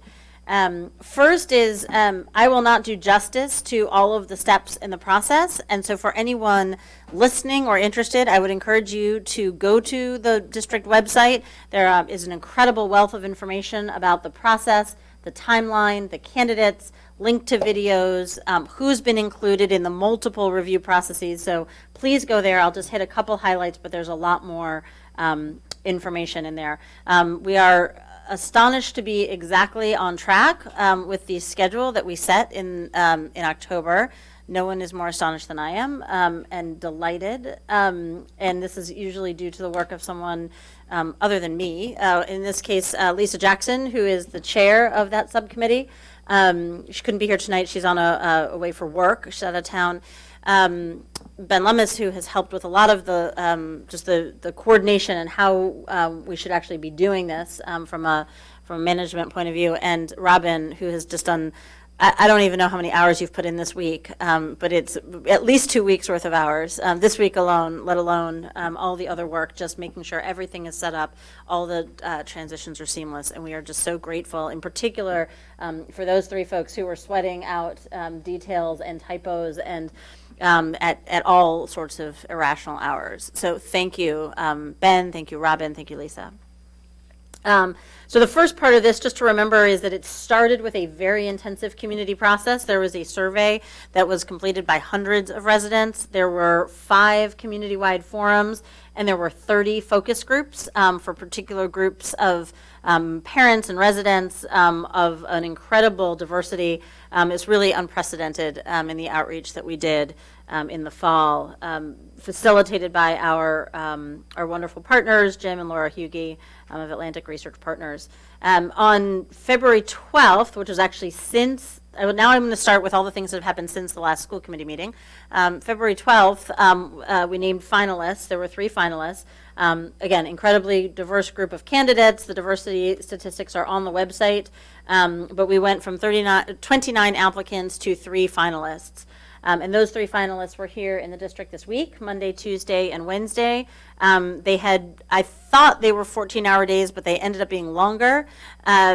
There were opportunities to meet with the general public, to meet with special groups. So one is they had school tours at our elementary schools. They had a tour of our high school and got an opportunity to talk with our students. Ooh, and Mr. Khan might have some thoughts on that because he was played a critical role for us as our extended school committee representative. They met with principals, they met with teachers, they met with the school committee members, and of course the general public. And those interviews, those public interviews, are on BATV. They're online. 2 of them were streaming, 1 was not, but they're all up now. And then after that, we've been asking folks to fill out surveys. And we've gotten a large number of surveys back. We hope that there are more, of course. People are commenting on Facebook, which is interesting, and I appreciate the Facebook moderators, Joe Ramph's note to say, please remember, folks, these are people's professional lives, and they're one of the candidates is a neighbor here in Brookline, one is an employee here in Brookline, and one is a professional out there in the world. And so please remember that Facebook is a public forum. And I chimed in and said, yes, if you have candid, specific things you want to say that you don't want to make public, please just put them in the survey or email us, which unfortunately, everyone has done, and almost everything I've seen on Facebook has been wonderful in terms of its appropriateness, and there are many pointed comments that we've gotten directly, which is also appropriate. But it's very interesting to watch the modern world play out, because Jim Hughey did take questions from Facebook in the sessions and read them out to the candidates, because we know that the world is changing and people are watching on their TV and putting things in on Facebook, and then lo and behold, they pop up in the moderator's microphone. So we are often behind the times in terms of technology and social media, but like just once, we seem to have done something that's almost in the room of the world of 2016 in which we live. So that was very exciting. Almost. We're just excited. We're going to take it as a win. So the survey is supposed to be open until the end of day Friday. I heard there was one little glitch, but we're working on that.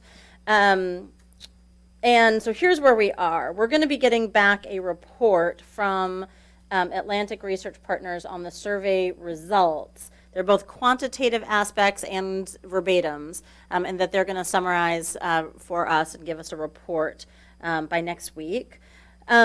We have a couple choices at this point. We're not going to deliberate or make any decisions tonight, but we just do have a few process choices that I'd love to nail down with folks.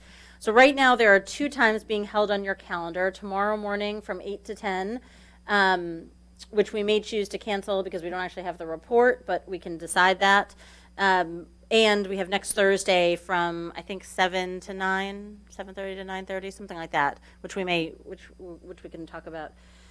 But there are sort of a few different pieces of this. One is getting the results of the survey analysis, both qualitative and quantitative. And I do want to alert people that the review committee, the members of the finalist review committee, who is made up of some of our closest district partners, such as the Brookline Education Foundation, the 21st Century Fund, Steps to Success, Medco, ECS, Special Education, CPAC, and many, many others. The PTO, of course, all the PTOs, are about 20 groups altogether, advisory committee, selectmen, that they did have a special feedback form. So because they were given special opportunities to view candidates in informal and formal settings. So they gave us a tremendous amount of time and are able to compare across candidates. So that's an important piece for us because the school committee can compare across candidates, but this group is a really important group of partners, and we're going to get their feedback as well. So all that survey analysis should be coming early next week.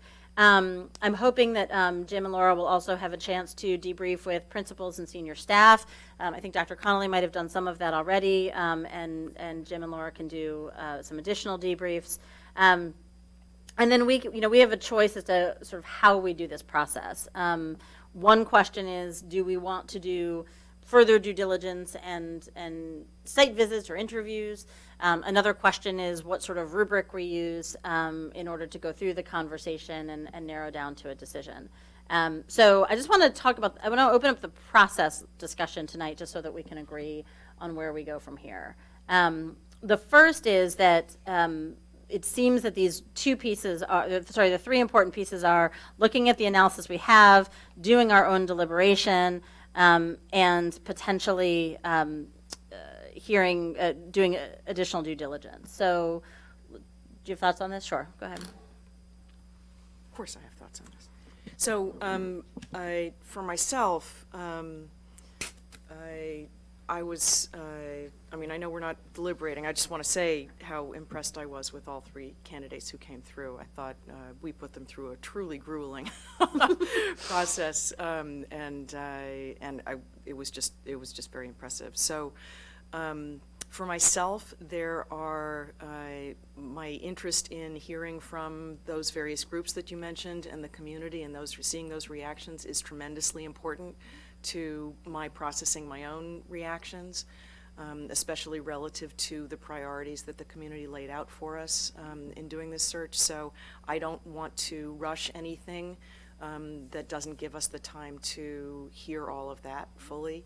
And then just for my own thought processes and questions that came up, I would love it if we had time to do a little bit more due diligence. I don't know whether that's phone calls or what, but there's certainly some questions that I would love to see answered with some of that just from our own perspective, for our own knowledge. So if the timing allows that, I think it would be a better process for us to do those two things. Okay, right, and we had set the Friday meeting simply because we needed 48 hours notice, so we just set it. Once it became clear that we were not going to get survey results in 24 hours, that people in the public wanted more time, it meant that we weren't going to have data in time for Friday, so if we need to cancel Friday, then we'll cancel it, but that's why it was set up that way in the first place. I would just concur. I would not want to deliberate on the candidates before, tomorrow, without having had the benefit of being able to not only not like having to be able to view that information, but not having time to really process it and collect my thoughts. So I would also prefer to be able to do that next Thursday after we've been able to look at that information. Good. Any other thoughts? Okay, so it sounds like we should, at the very least, cancel Friday. Ms. Coyne, if we can get that from the town website, and Mr. Lummis, and it might be worth just explaining to people that, again, the reason we put it up there is because we thought that we would have survey results in 24 hours, and then we would be able to review them on Friday morning, but since so many people in the community have asked for more time, we just don't want to get out ahead of that. So we'll cancel Friday. It sounds like there are at least a couple things then. Early next week, getting the report from the community survey, both the public report and the finalist review committee. It might be worth just taking, as I said earlier, the community gave us a tremendous amount of input, and we developed our own thoughts on what a leadership profile needed to look like, and so there was a long list of those attributes. So it may be worth taking those and pulling them into a format that maybe is just a structure or a template that we can all use to organize our thoughts. So if you want, we can do that. How do people feel about that? Okay. Any volunteers for doing that? I thought you said you were doing it. I said we. You're staring at me. I hate you. Ms. Jam made the mistake of making eye contact with me while the rest of you were looking down at your phones. And so, Ms. Ram, have you any interest in Yes, I will creating create a rubric, a form for us to fill out? That would be tremendously helpful. That would be great. And appreciate it. Madam Chair, just want to ask, this form that Ms. Stram has just been voluntold to do, we're not suggesting that those are forms that will be, these are for our own purposes? No, this is just as an organizing principle in our head. Like, there were so many different pieces of that rubric. It's not something we're going to fill out, complete, and turn in. Thank you. Yes, no, just a way to organize our conversation, Thank you. say. Appreciate that. For Thursday. And maybe we'll show it to you in advance. Maybe we won't. Depends on whether you're nice to Beth. I would just check with Ms. Jackson if she hasn't already done this. Dr. Jackson. Dr. Jackson, sorry. We'll ask her. I would check that, and I would suggest. If Dr. Jackson has done anything except do exactly what's happening right this moment, I would be astonished. Okay. She has been an absolute Energizer bunny for 18-hour days on this. So, Okay, and I would like some sort of confirmation on what time on Thursday. So I think we originally had it for 7:30. I know Ben has a flight to catch after that, but is there any objection to? It would be great. There's also a meeting at 8:30 that I would like to participate in, so it would be great if everybody can get here and be coherent. I think it's probably harder for me than for anybody. Well, I have a flight arriving at 1 a.m. that morning from California, but I would be delighted to be here with you all at 7 a.m. And Mr. It's only- Chang It's is, only half an hour. and Mr. Chang is bringing us coffee because we are moving it up 30 minutes for him. Any request from, Starbucks. will do. Yeah. Done. Espresso. I think we just moved it to 7. I think we just moved it to 7. Yeah. All right, 7 o'clock on Thursday. So could you adjust that, asking. Ms. Coyne? Thank you. We might want to tell Dr. Jackson too. Right. Probably across the hall in the conference room. Developing the, hearing from the community reports, developing the rubric, due diligence. I mean, it's an interesting question. Are there questions that people have now or want to? I mean, one simple way to do this is to, if there are questions that people have, we can simply send them to Jim Hughey because he has already done a fair amount of background research on these, on the candidates. And so some of these things there might be information for, other things there might be a need to do additional or supplementary interviews, not just by Jim, but by members of the school committee. Mr. Lepsky. Yeah, I would suggest that, and I'm voluntolding Ms. Jackson to sort of. Dr. Jackson. Sorry. Dr. Jackson to, for us to sort of communicate with her about people that we might contact so that she has, sort of an understanding of who's talking to whom. We're not crossing people, but, that anybody who has contacts with different people that may have knowledge of these candidates' work and et cetera, to be able to do that, but to do it sort of in an organized fashion through Dr. Jackson. Okay, so maybe what we'll do is, I mean, I'm happy to communicate with Lisa in the morning and just sort of say that one of the things that we'd like to do is, if there are questions that people have, I don't think that individual school committee members, it's not appropriate for us to be making phone calls at this point. It's really something that I think I would prefer either the search consultant or one of us to do. So let me take responsibility, since I've volunteered other people to do other pieces. I will take responsibility for this one, and communicate back with Jim. Okay. Anything else, Mr. Khan? Oh yes, sorry, Mr. Khan. Thoughts, reflections. Well, I guess I'll start by asking you a question. Like, what are you curious from me to hear? At the time, I was curious to hear, I still am, curious to hear to sort of how it went, without putting you on the spot to opine on a favorite candidate or disfavored candidate, just your impressions of how the visits went and any reflections for us that would be useful in the deliberation. I think the visits went quite well. They're all well attended because several classes came to each one, and at least some of the visits filled like the whole MLK room. Which is a large room, and the number of questions was pretty astounding. The candidates were there for an hour, and the whole hour was filled, and we probably could have filled another hour, and if only classes weren't changing over, and I think that emphasizes the interest that students have in the superintendent, even though. Many of us won't be here to see the next superintendent start doing his job.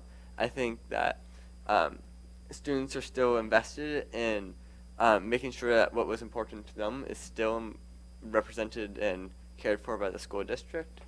And one thing about student feedback is that I'm not sure what the student feedback would be like on the surveys, like the amount of it, because it wasn't the fact that there was a survey wasn't advertised for the first 2 meetings, which meant that students might not know about it. And I've tried to advertise it through Facebook, and then also I put something on the school bulletin, which is over the info time, but the PA system's a little bit hard to hear, so that might decrease the amount of feedback. And then also being teenagers, it might be frustrating for y'all to hear, but this feedback mechanisms that work really well for adults don't always work that well for teenagers. You're all parents, so I think you probably have a sense of how teenagers work, but do tell. Yeah. So I guess my suggestion would be more for additional if you were to because like, most of you will probably be on a school committee in the future with more hiring stuff, and if students are involved, like advertising the survey extensively when they're there, and then also I think recording and noting which questions are asked I think is really important because through which questions are asked, students are expressing their what they think is important, and because I know like the formal review committees, there aren't students on those, I'm pretty sure, and I think student feedback is really important. And are there other questions? Are students filling out the surveys? I understand they're not. Or I'm not. I think I don't know what the data looks like. But I guess there's the problem is it's hard to get a message to the whole student body, and I guess we could go through since it was mostly classes that came, entire classes. There was a few kids that went during free blocks or missed class to go, but I guess it's probably on me to contact the teachers of those classes and have them advertise the surveys if you would keep it open. But if that's not an option, then It's a very good question, though. I wonder if there's a way, and we might just sort of in the interest of time send this to Dr. Jackson for a little bit of thought to figure out if there's a way, even just to figure out from some of the classes who came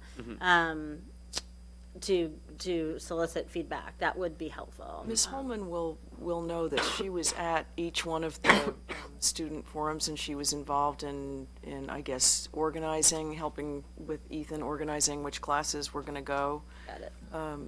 So, and she may also be helpful in identifying whether or not there's some way to use the high school's, what is it called? Canvas system to get to students more directly in a way that they're accustomed to seeing and responding to.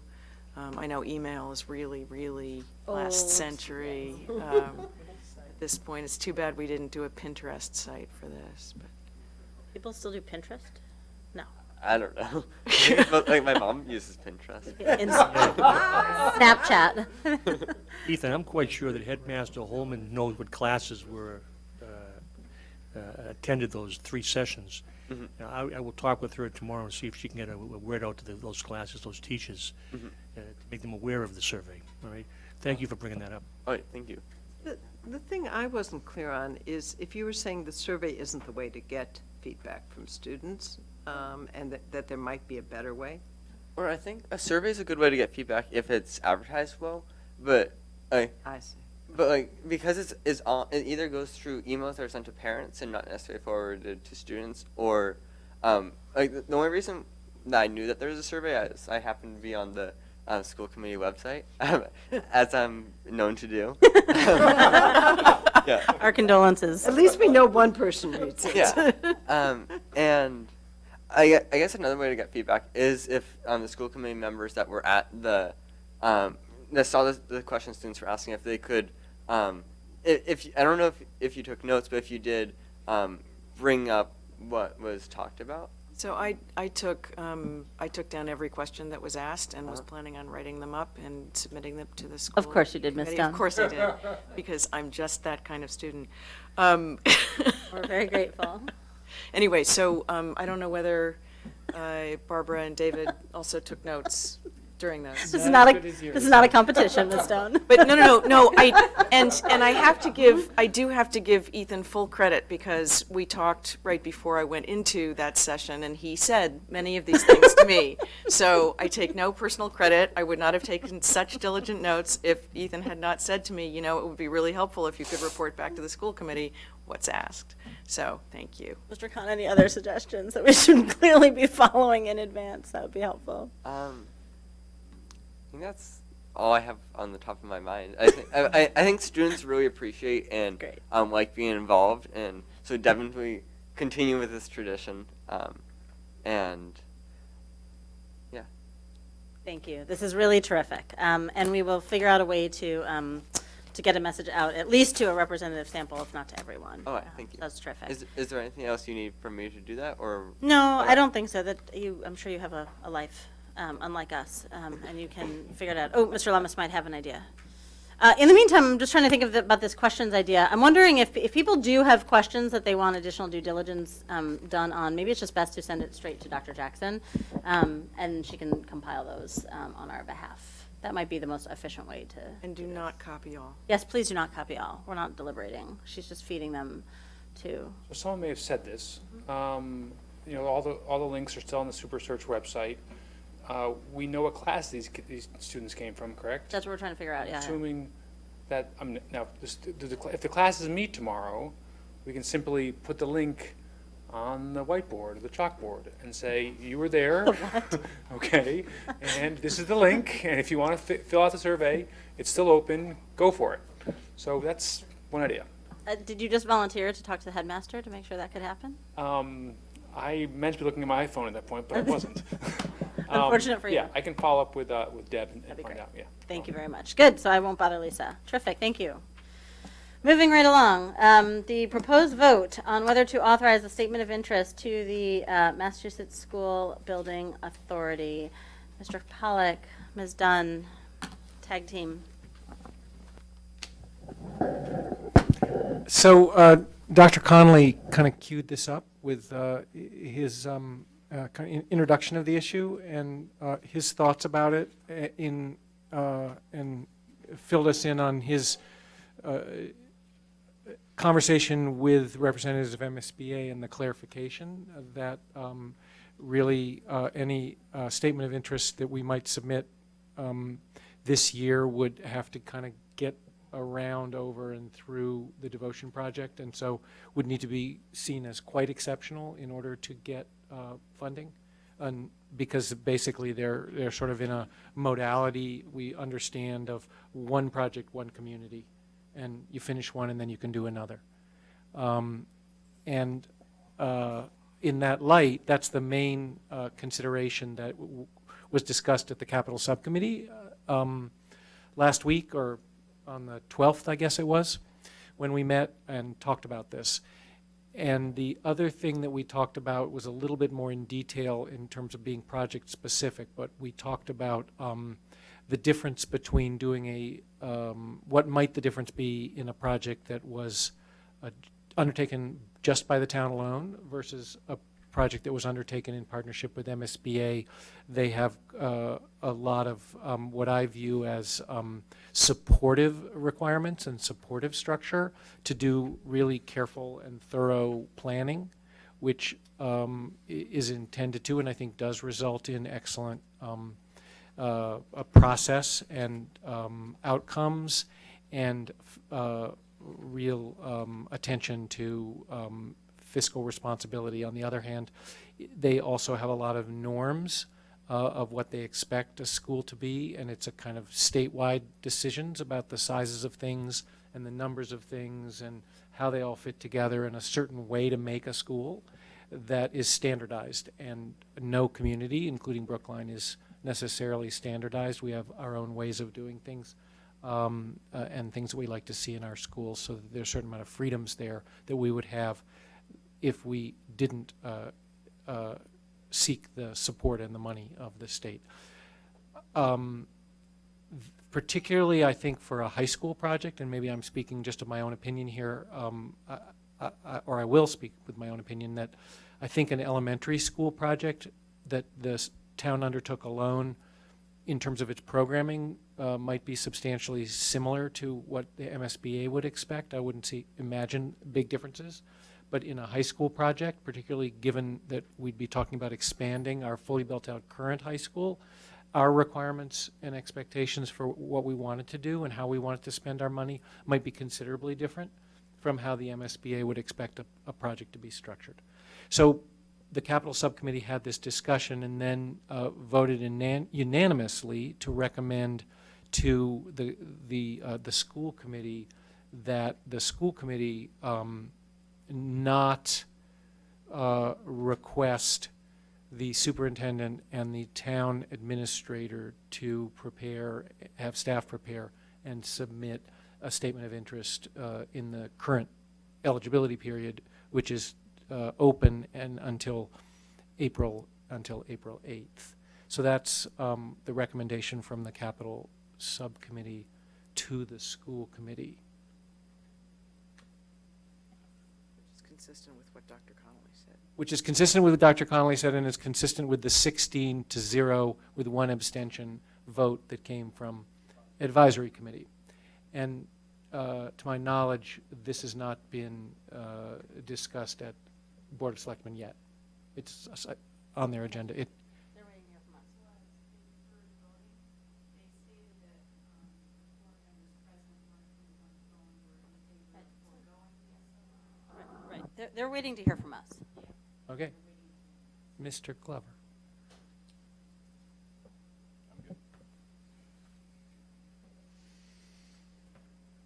Mr. Khan. Thanks. You said that it'd be significantly different, the high school renovation or expansion or whatever happens with or without the state support. Can you say why? Sure. Well, we don't know that it would be significantly different, but at a high level, one of the things we do know about the MSBA partnership planning process is that it begins with a feasibility study in which there's a real formula for how the project is evaluated in its different forms and options. That in the case of Brookline's statement of interest, which we filed one that would a year ago or in April, it was largely having to do with enrollment was the issue. It's not that the building is falling apart, but we need to expand because of enrollment pressures. And so they would expect us to begin by studying the existing building and essentially doing a rule-out proof that a renovation of the existing facilities within the existing shell couldn't fulfill the program, which we did for the devotion school. You know, that's a whole exercise that we sort of already believe we would find demonstrated that it can't fit, but they would insist that it all be designed out and a whole book be done just on that version. And then beyond that version, you also have to look at an expansion of the existing facility or a replacement of the existing facility wholly. So instead of expanding the high school, one of the options we would need to look at would be building a whole new high school, which would be very different in its cost from building an addition or something like that to the existing high school. So one of the conversations that happened at the Capital Subcommittee and at the Advisory Committee related to an idea that in general, the facilities of our current high school are in reasonably good condition. Some of the way they're organized, the shapes and sizes of the learning spaces are not really consistent with some of the latest models where you have more breakout spaces and in-between spaces, because it's really what the architects who did the visioning study called egg crate corridors, with just all the classrooms like eggs down either side of a dozen. And there are other organizations for the same amount of space that I think a lot of educators would prefer, and but that we don't necessarily have the resources or the need at the moment to tear all that apart and restructure it. And that what we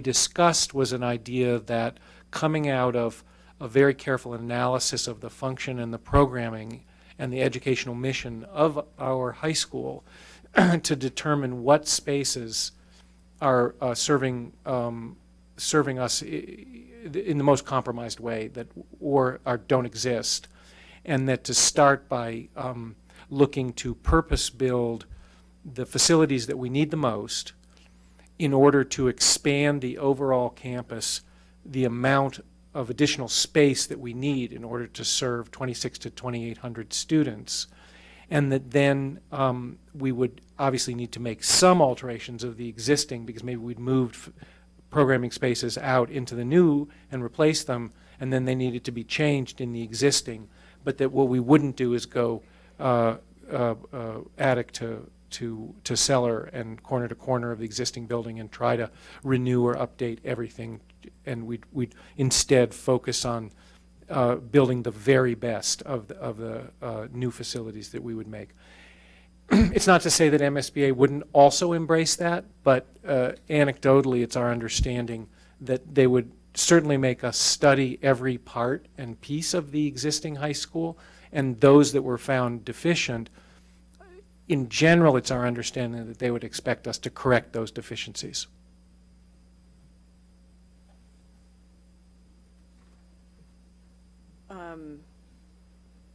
Briefly said, it adds an incredible amount of time that we don't have to the process that we need to do to get to an answer with the high school. And so given the cost of spending that time versus the uncertainty of recouping those costs through partnership with the MSBA,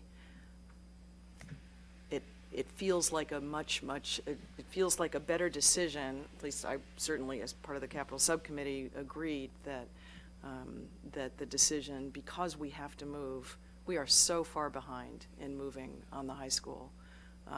We can't take the chance of being 2 more years behind potentially, and then adding a year of process that we wouldn't necessarily have to go through. I'd just like to clarify one thing for everybody, starting with the committee and including the public, which is that no decision has been made, and I know that within the capital subcommittee, really not only decision but even strong opinions have been spoken about what these additional spaces would contain. We really want an educator-led process and that meets the needs of the high school and the vision, the educational vision. Where these facilities would be, either specifically or at what distance, at what proximity, or ultimately what the overarching organization of the larger Brookline High School would be, ranging anywhere, so from simply adding on to the existing building to building satellite facilities like an addition onto Unified Arts or over on Cypress Street or at Old Lincoln, or a satellite campus at some other property around town, all the way to the idea that was discussed to a large extent in B space, and there were a lot of opinions at that time spoken about having a second high school, and nothing's been ruled out, and whether it would be one high school or one high school with academies or secondary programs or a freshman academy, or even if there were to be a second high school, whether it would be a very different kind of a high school that served different programmatic and needs and interests, or as opposed to a sort of a second Newton model of 2 equivalent high schools. This is all to be decided, and the reason that it's still waiting, like the Kentucky Derby, for the metal gates to fly up and all the horses to race out onto the track is because until literally today, until we as a town, as a school committee, and as a town make the decision not to partner with the school building authority and seek their millions of dollars to support our project, we were really restrained from engaging in feasibility study further than we've done so far. So the whole idea is that we want to have these conversations as a board with our educators and with the public as soon as possible and as soon as we make this decision.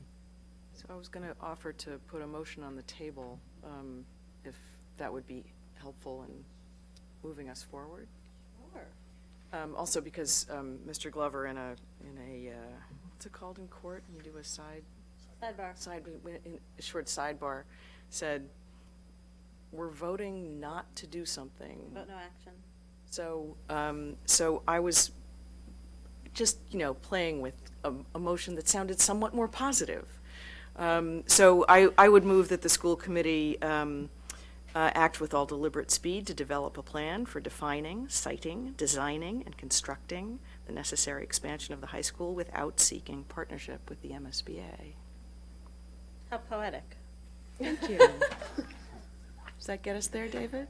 Yes, I wouldn't mind having a bit of language in it that said that how much we would like to partner with the MSBA, but because of our time, because of our our enrollment, our pressing enrollment challenges, we can't do it on a timely basis. So we just send a message to them that we really would love to work with them if we had the time, and that's the reason to do. I was willing to go with no action, but apparently we're going with Shakespeare. Okay. Shakespeare it is. I would also suggest that we use the term statement of interest as to make it very, very clear what our intent is, that we do not resubmit a statement of interest. Without submitting a statement of interest.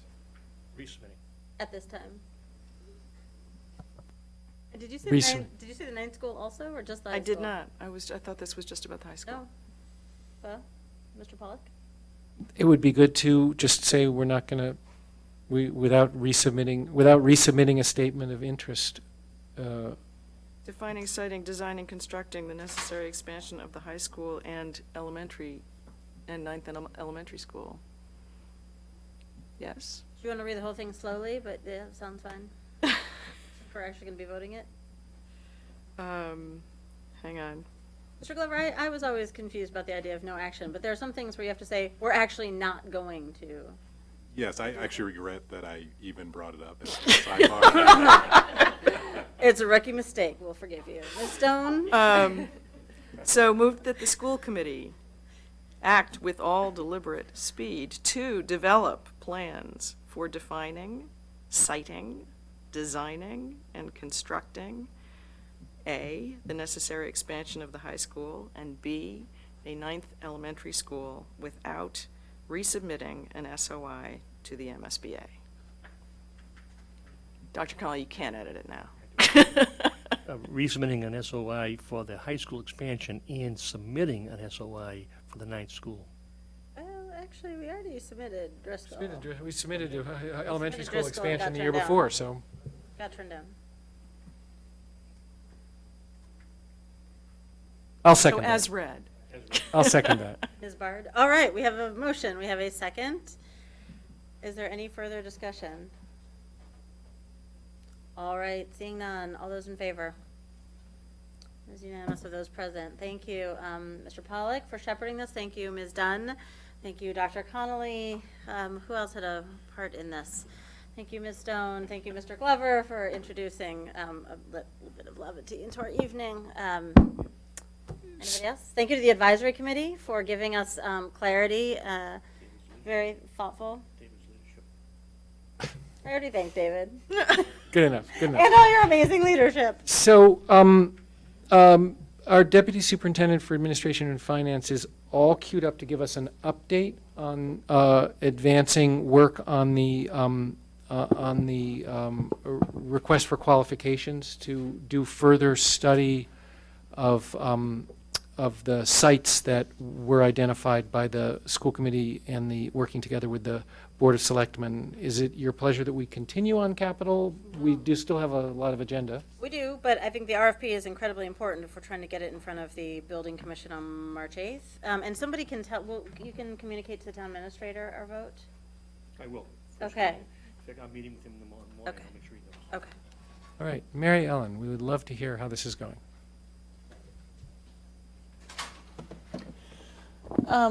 So I have pulled in Dave Janikakis, who's the town's purchasing officer or purchasing official.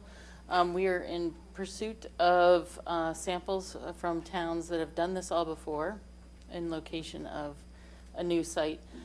We're partway through the scope being completed, and this would be for the what's known as the Village School, the Baker School site, as well as the Baldwin/Sewell sites.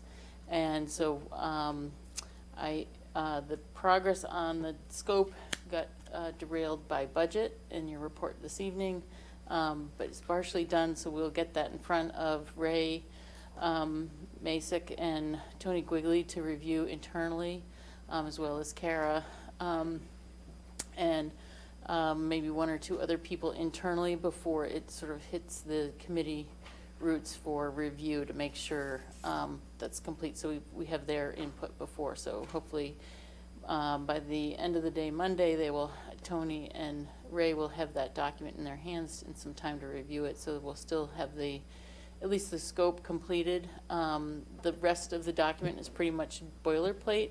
And should not take too much time in doing it, but in getting the defining of what the duties and responsibilities are is essential. I would appreciate some clarification on the high school because that does not have funding, but I believe I'm hearing mutterings about an interest about including the high school or doing something similar for the high school. So that needs further clarification if that's going to be on a similar or follow-up timeline, so that we can make sure that we can get those documents on the street as quickly as possible or as soon as funding is identified. So for the committee to know, we've maybe just to clarify that we've allocated $300,000 out of the classroom capacity article, and then there's $800,000 as part of the FY17 CIP plan to further complete the feasibility study for the 9th school, and that was generated from moving the high school project out 1 year. And so the piece with regards to the high school that is important is that there's no funding available in 17 for the high school unless the feasibility project for the 9th school is less than 800,000. So there's some juggling that needs to be done around the CIP. That's something that Melissa Goff and I need to collaborate on, as well as other town departments, because there's a balancing act that's occurring in the CIP to make sure to accelerate these studies and these projects out of cycle, so to speak.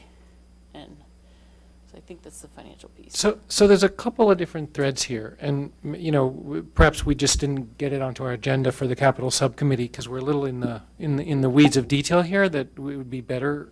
I'd love if this didn't have to be the whole school committee's concern of getting into the preciseness of, but this is where we of what's in an RFP. But this is where we are today.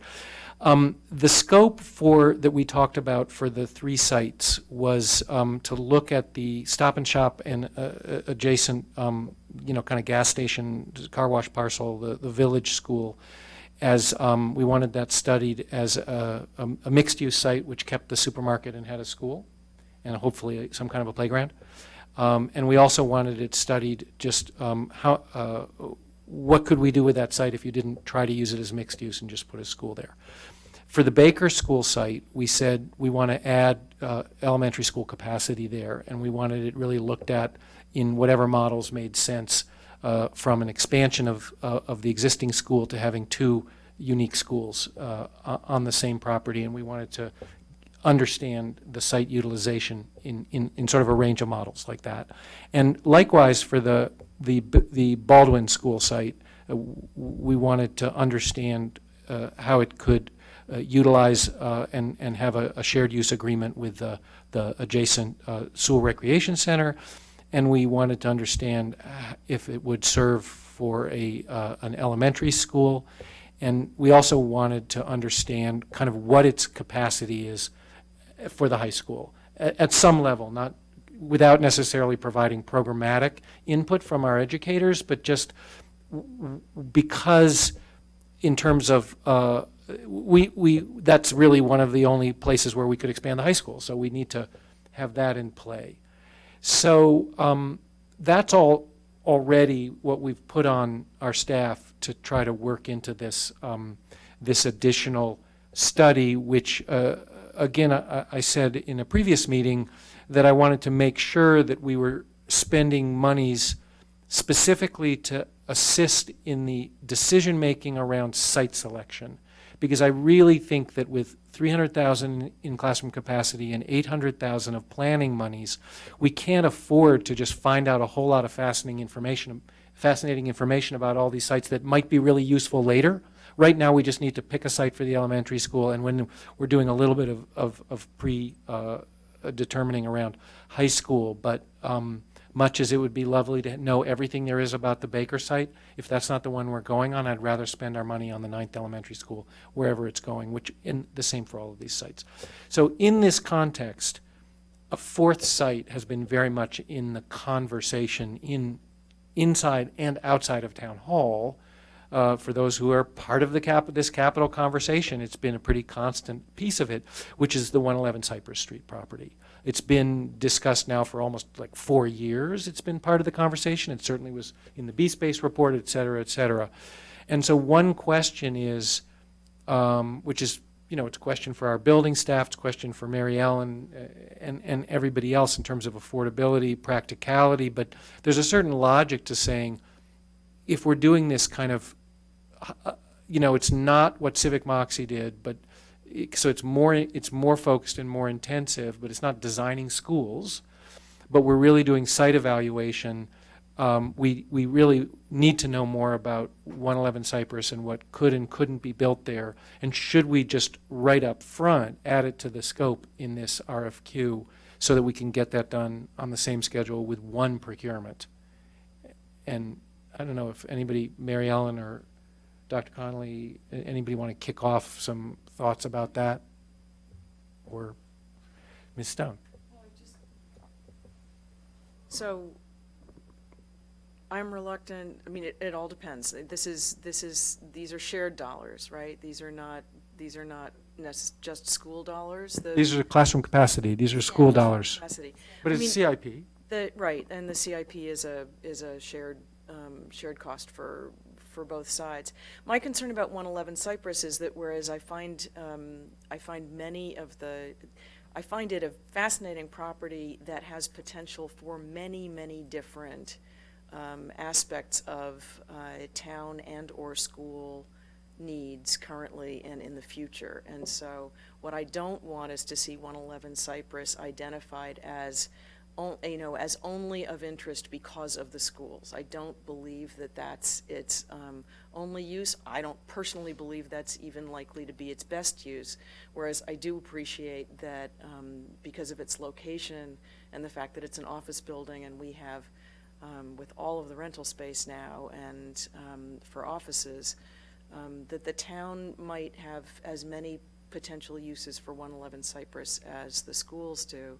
So I would just want to be sure that if we added it to this scope of work, that it was clear that it's not just an assessment of its school potential, or that we are not, by adding it to this, limiting the investigation to the idea of if it doesn't work for the schools, then it's off the list. I think the town has other interests that need to be articulated if we add it to the RFP.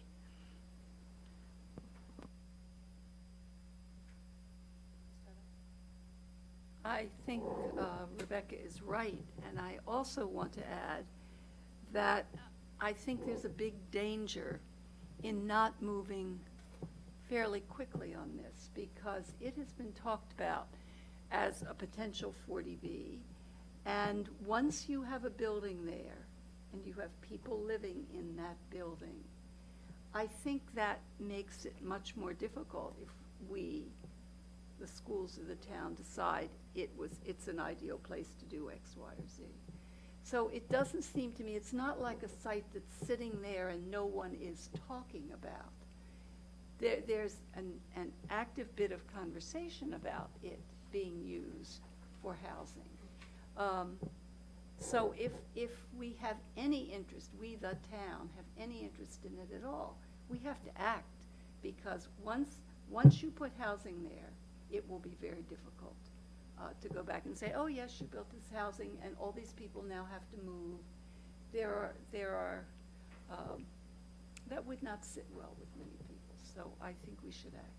I think we should encourage the town to act with us in this property, looking at this. Mr. Glover. I think it's, excuse me, I think there's a lot of potential in the property, and I agree that there's a lot of value in moving quickly to to study it. The only thing that I wonder about, and I don't have a strong feeling either way about it, as to whether we need to seek more public input as to potential use of that site or not. But we haven't given that site as much attention from a public perspective as we have some of the sites that we've considered for the Ninth Elementary School. So I think it's just something we should think about as we think about whether we're going to do this. So let me sort of try to do a couple things. One is to say, I think that anything that causes a delay in the overall RFP is something that we're not interested in. Is that right? Can we just start there? Okay. So if that's right, the other thing that I think has been said in the public dialogue, just to add to what David said, is that we have been clear, at least we, meaning David and I, we hope and think on behalf of the school committee, have been very clear that it is a potential high school site, but in no way is the school committee promising to use it for a high school site. So I hope we've represented our committee well in saying that, like, maybe, but if you're going to go buy, because there are people on advisory on selectmen who are interested in actually purchasing the property ASAP, and I think that what the two of us have been out there saying is what we think is reflective of capital, which is, that's nice, there are many, many important uses that this could be put to, and maybe one of them is the school's use, but just so we're all clear, we're not guaranteeing that if the town purchases it, that we will incorporate it into. Right. So I think we've been clear on that. If you feel we need a vote on that, we can vote on that. But I think it's just it's what we've been saying for 6 months, or 4 months. So I guess the last piece is, if it is possible, since these procurement processes are, I mean, God love you for just, slogging away at them, but they are incredible, these municipal procurement processes. I'm just wondering if there's an efficient way to get it in, to basically say, and he was like laughing at me, right? If there's any efficient way to get it in, to say, there are things that we want to know about this, like literally just things we want to know about the property in terms of traffic and density and all sorts of other things. Because, for example, people are talking about this as a piece of the high school solution, and if you all remember in the SMMA report, they put underground parking underneath Cypress Field because there was already too much density on that site. They didn't do that by accident. And so I guess I would just want sort of some real thought put into it, and if it requires spending some money, there's no point in creating a whole nother process, let's say a month from now, if we're already going through this process. So I guess the question is there any way to shoehorn it in without disrupting the time frame and also not creating a whole nother gigantic process that's going to take a ton of work? So let me. Maybe I'm just dreaming. Well, no. But I just want to throw two more complexities in, and then we'll just stop the discussion and move on to the budget. But the first is to say that that I would ask you, Mary Ellen, to discuss with Dave Giannakakis the viability, as well as perhaps Tony Quigley, the viability of simply writing the RFQ and the scope in an open-ended way that allowed for negotiation of additional services or adjustments to the scope, and that it's a qualifications-based publication, a selection process, an RFQ, and that we're looking for somebody who can do site evaluation, and even if we don't list a fourth site, that doesn't slow us up from putting it out. So we don't necessarily have to include the precise scope today. That's one way to get around this and not slow it up. The other just piece that I want to put on the table in front of the school committee is that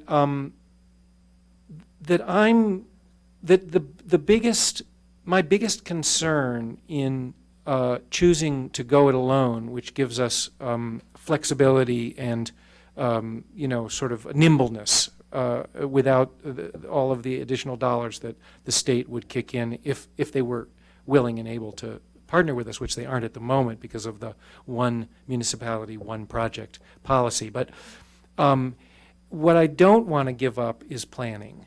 And I personally would probably be more comfortable if we would simply move forward with designer selection for our high school expansion, even without a clarification of the program, the 1 versus 2 schools, or the site, and move methodically forward in addressing the high school expansion challenge in figuring out what we as a community, with public process and educator involvement and school committee involvement and staff involvement and everything, where do we want to go, how do we want to do it, and that it be driven programmatically with a consciousness of a budget and consciousness of the availability of different sites, and that we sort of, move forward that way. Now, if you don't have the land, you can kind of chase your tail once you're already in the design process. But I think that there's a limited amount that we can actually find out about any parcel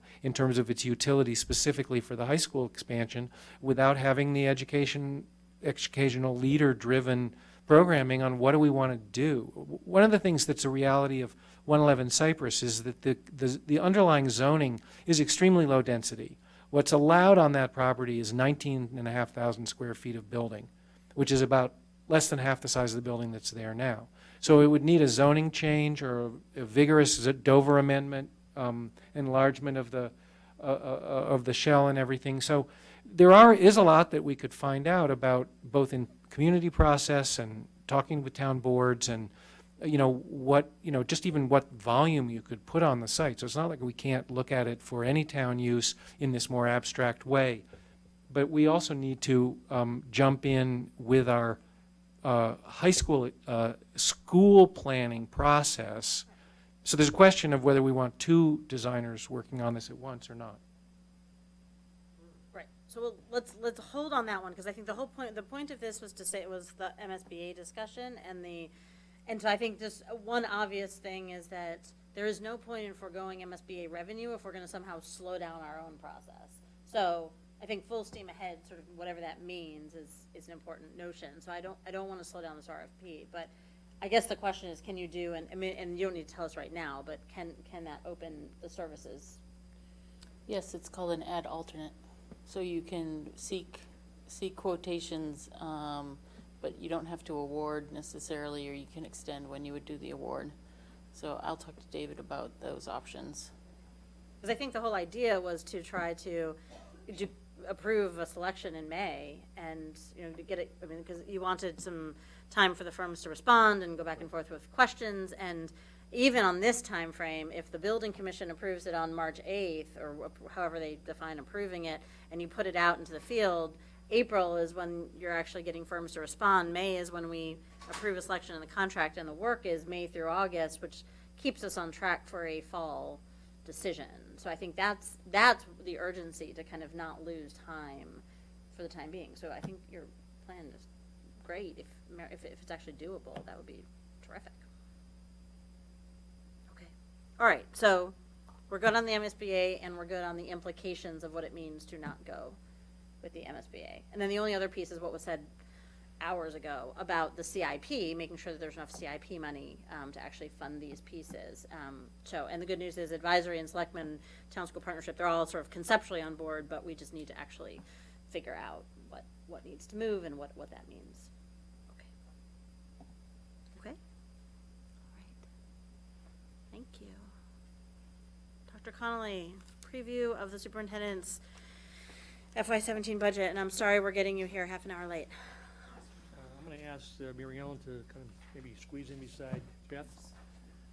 We've put a lot of work into this. And as was earlier voted by the committee, a reminder that the full budget will be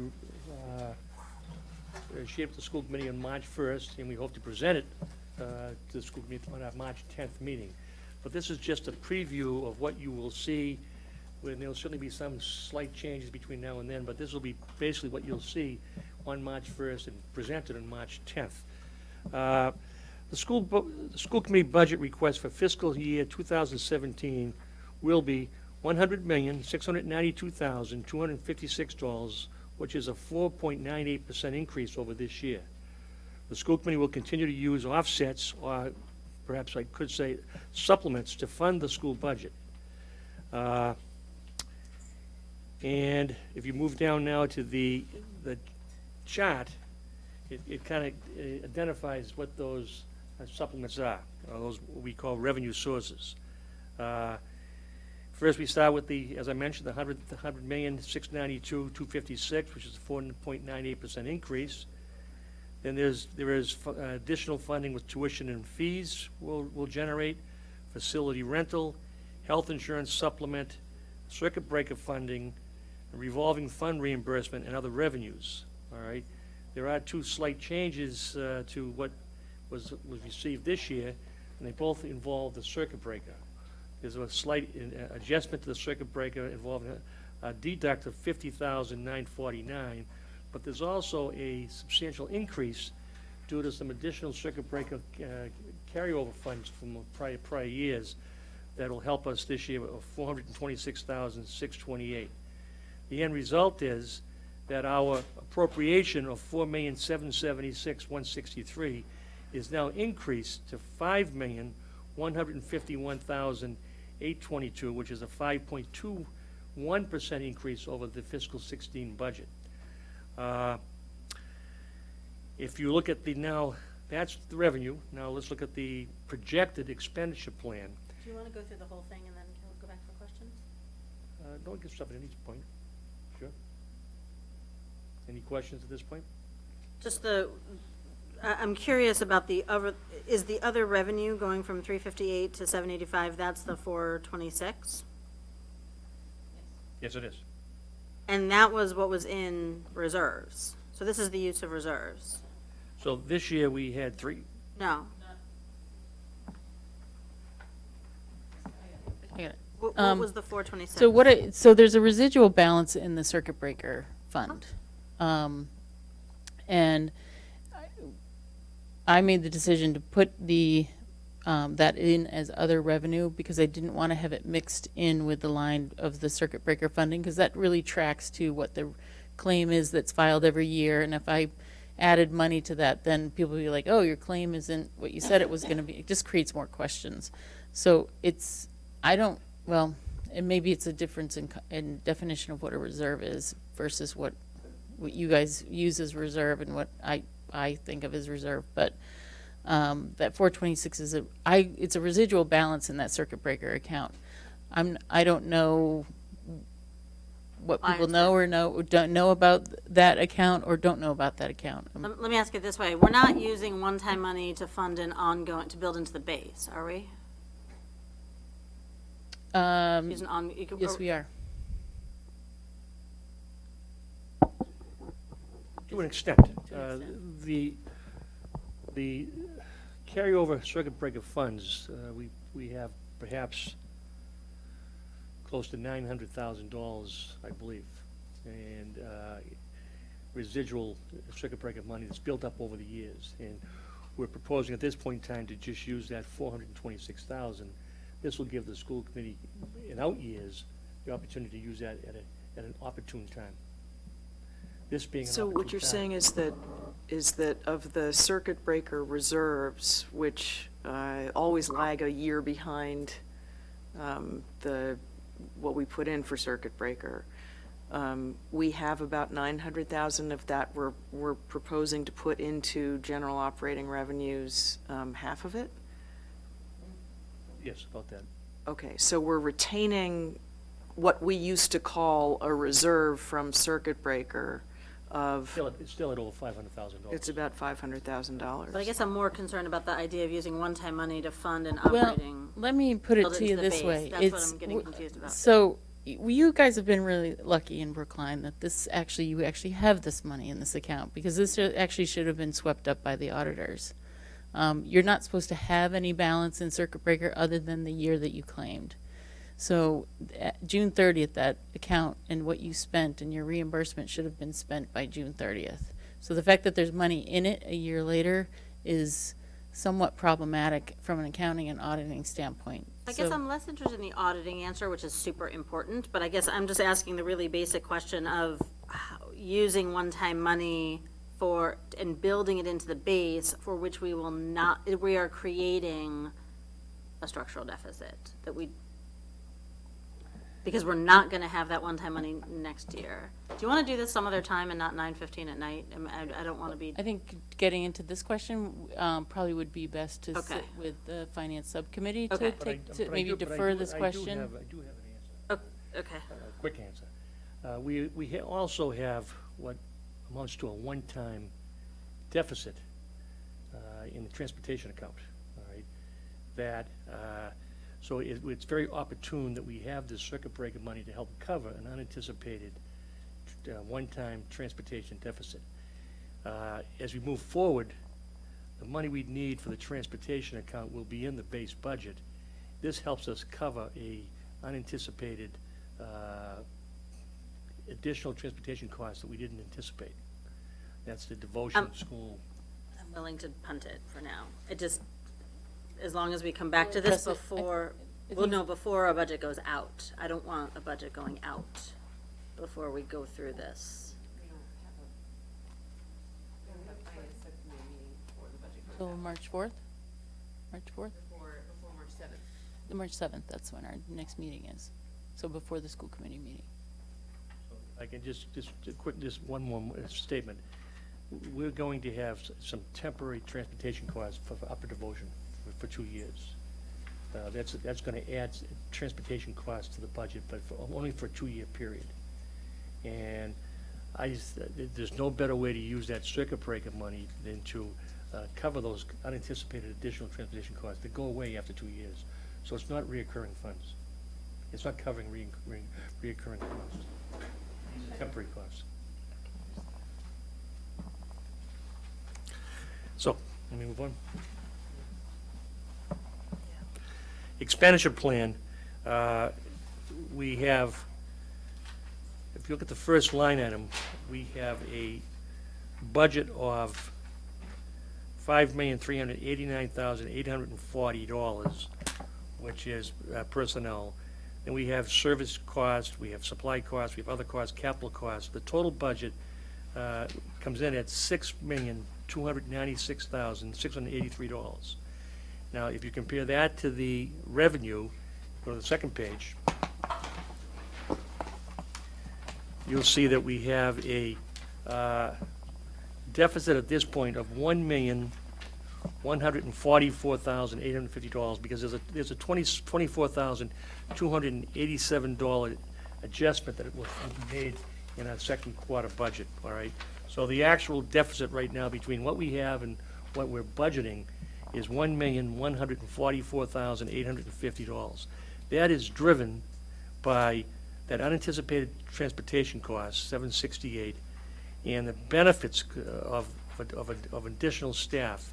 If you go back to the chart on the first page, we have a total increase in FTEs of 48.56 people, and that will generate approximately $416,760 in health expenses, health insurance expenses for those employees. So at this point, we are looking at that $1,144,000 potential deficit. Now, between now and our March 10th meeting, we're going to continue to look at that. We have a budget meeting with all our budget holders next week, and we hope to continue to work on that. As I said earlier in the meeting, at the school and town partner meeting, we actually we're hoping maybe that the town's GIC medical costs might come in a little lower. It'll help us offset that deficit too. We're going to do our very best to reduce that as much as possible between now and March 10th. But go back to that 48 position increase. I think it's important to demonstrate to the school committee how that additional 48 positions were generated. Well, obviously, it's because of our enrollment increase. That's driving the largest portion of it. But if you look at on the next chart, next page, third page, this is your enrollment projection for next year. And you can see this year, K to 8, we have an enrollment of 5,466 students. Next year, we're projecting an increase of 163 students, up to 5,629. High school right now is at 1,946, projecting 2,027 next year for an increase of 81. The 163 and the 81 is a total student increase of 244 students. That we have looked at very, very closely. We feel that's going to require 5 additional teachers at the K-8 level, 5 additional teachers at the high school level for a total of 10. We also have 4.14 positions that were added this year, mostly in the area of regular education, for a variety of needs that have to be carried forward. And we also have projected new staff in total. We have the 5 elementary teachers I just mentioned from the chart at the top. We have the 5 high school teachers. We also have 3 additional specialists. If you're going to add 5 sections at the elementary, it also requires additional specialist coverage. So that's 5 teachers, 3 specialists at the elementary, 5 teachers at the high school. 3, we always give the special ed department some unallocated special education staff for unanticipated and required mandated growth. And our 6th grade world language program that we are committed to will require an additional 1.6 teachers. So our projected new staff in the FY17 budget will be those 17.6 positions, plus the 4.14 positions that are going to be carried forward. You look at the next page, by all means. Just going back to the enrollment projection for a second, very quickly. The 671, is that based on birth rates, census? Registration? It's actually based on cohort survival rate based on prior trends. But for the 671. kindergarten, 671. 671 is Yeah. based on what we are indicating is the trend for next year. And that also includes new development. Yeah, the reason I ask is because if we're tracking at this point where we've been tracking last year, it would seem that we would be closer to 633. It's a minor thing, but. Actually, over the last 3 or 4 years, Michael, 633 was a dip this year, right? The prior 2 years, it was much higher. And so the average comes closer to 670 in the last 3 or 4 years. Okay, it's not a big deal, I was just curious as to. 650, plus we added some additional students due to the additional growth that we anticipate coming online. I'm sorry, there's just while we're getting into the numbers, there's a curious number, because if you look at the totals, on the elementary school total, you have 163 additional change with 5 sections. At the high school level, it's half that, 81, 5 teachers. 163 elementary school students and 5 teachers doesn't line up in any direct sense, but so I assume that there's just a lot of pockets where you're putting kids into making classrooms, increasing class size. If you see the column on the far right-hand side, it shows you what by grade level, system-wide, what the plus and minuses are. For example, we're going from 30 kindergarten classes, needing 30 again next year, so there's no change. We're going from 31 first grade classes this year to 30.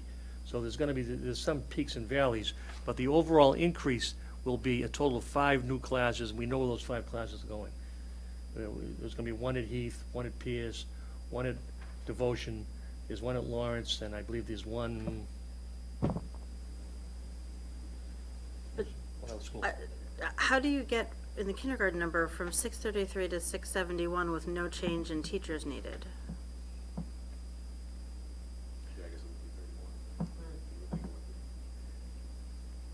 I guess what's going to happen with that, right now, we've based the kindergarten staffing on the current staffing until we get our enrollment.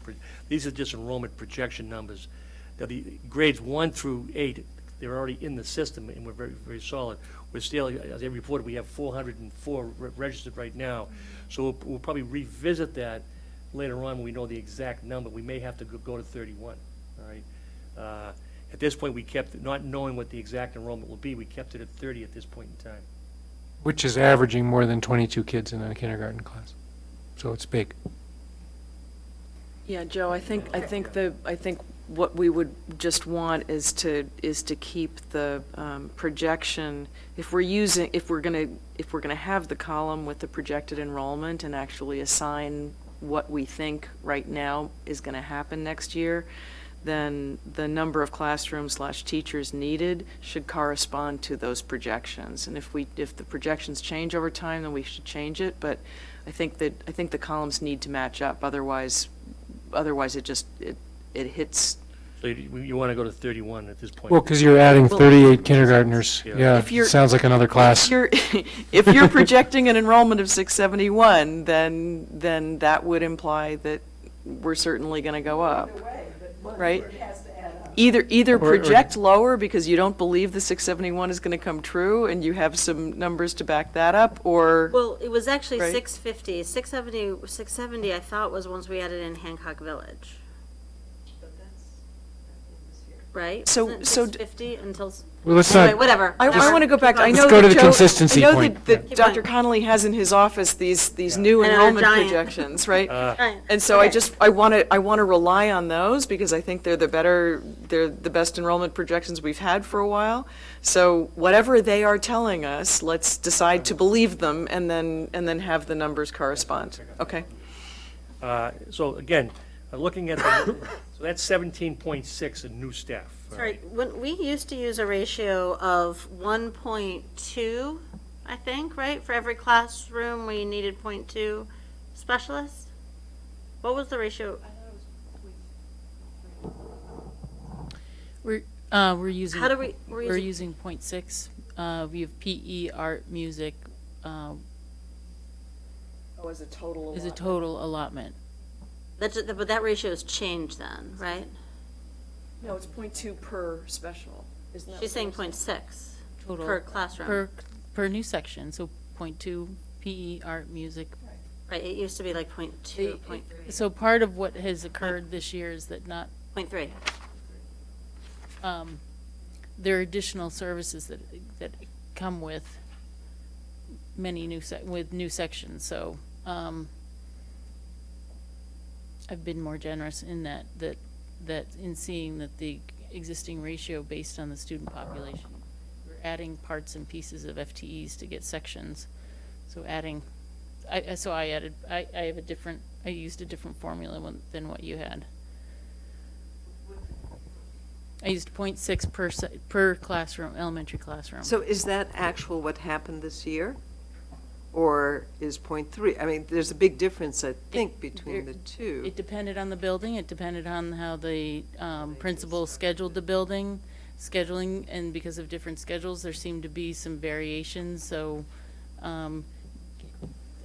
given sort of the enrollment and sort of how this year's enrollment changed based on the projection, so for 16, we were only 3 students over the projection of the enrollment, but where the students landed among the grade levels was very different. And once you get into a situation where you need a new grade 3, but you've already allocated your FTEs to what your projection was, and you've already assigned your classes, are you really going to unassign a whole class? And it's my first year with such a dramatic enrollment, and that chart, which I'll probably have in my second quarter report, shows the dramatic difference between the different grade levels based on what's projected. But we only got, the good news was the projection was right on target with 3 students total, three more than the total, so that was good. But the influx and inflow in and out among the grade levels is pretty striking. That's the piece in terms of the enrollment that we need to actually start looking at, because that's what's really causing some stress among the district and providing services. Is we're planning on one plan, which is this one today, but in September, October, and November that could look very different, because depending on where the student churn comes in, the enrollment comes in. So certainly can scale that back, but had not What's at that point. What's the reference ratio for the 250 plus 260 classrooms that we have? That's 260 teachers, and is it close to 1.3 or 1.6 for the 1.4?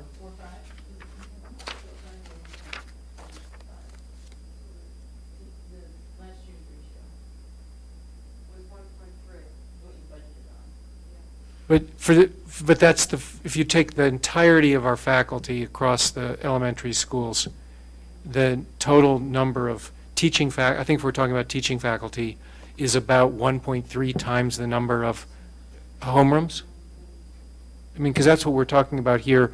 In micro, if we add 5 classrooms, then we need 5 times 1.3 to staff it with teaching faculty. And so I was just trying to get what's the reference ratio for the 259 existing classrooms. There's 259 like homeroom teachers, and how many total teachers? Does it make sense? No? I don't know what your total teachers are. I thought we were talking about specials. We're talking about specials.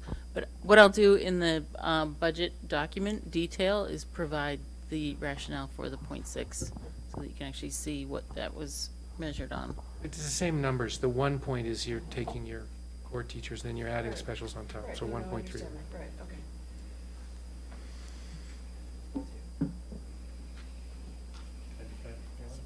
Yeah, please.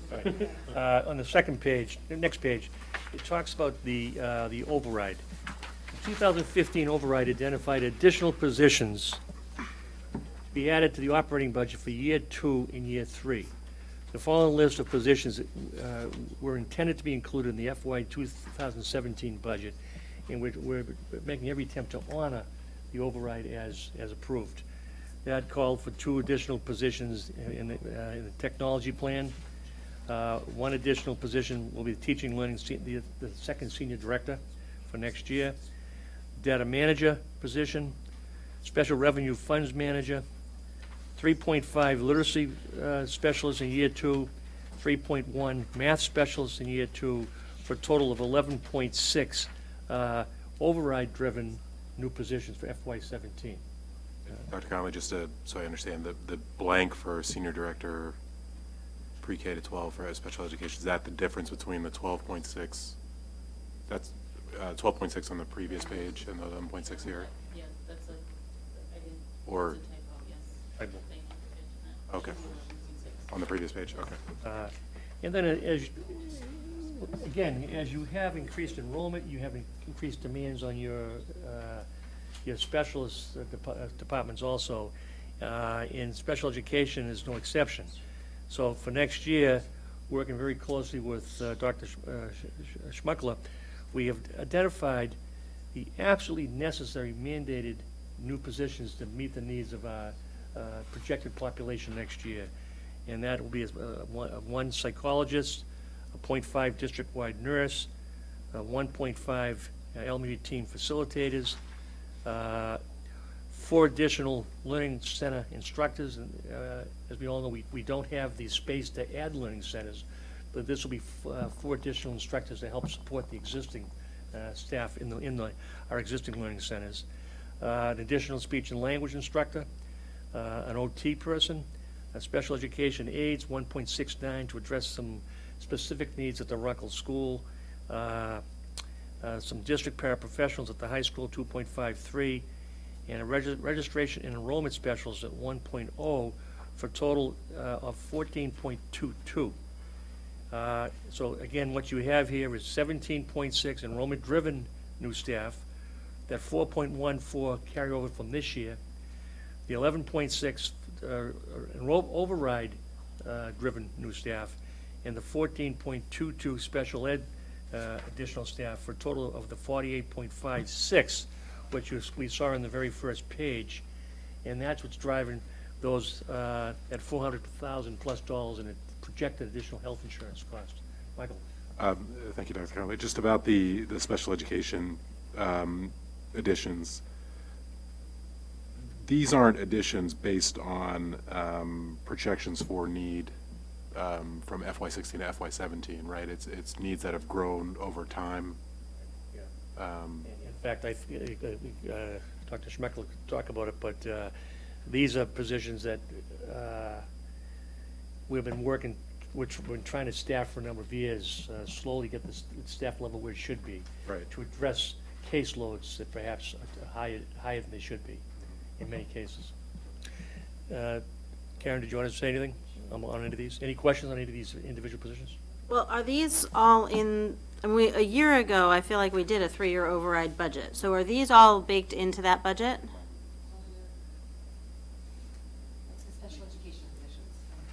Well, the override ones I see. I was just curious if override was covering both of those sections or just the 11.6. So the projected FY16, 17 modeling, these were all baked into those numbers. No, so the 14.2, this was in the override budget. When we did the 3-year override budget, the 14.2 was in it for year 2. Okay, thank you. As was the 11.6 on the top. Yes. They're all it says that. override.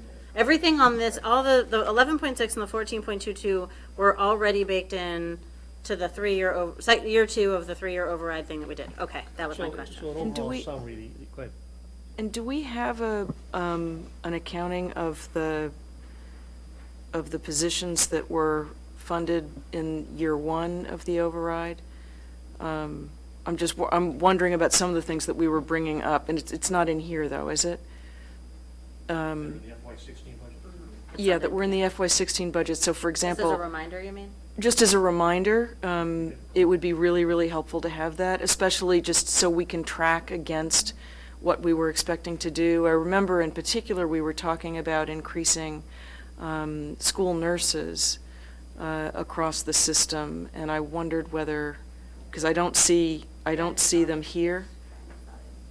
I'm sorry.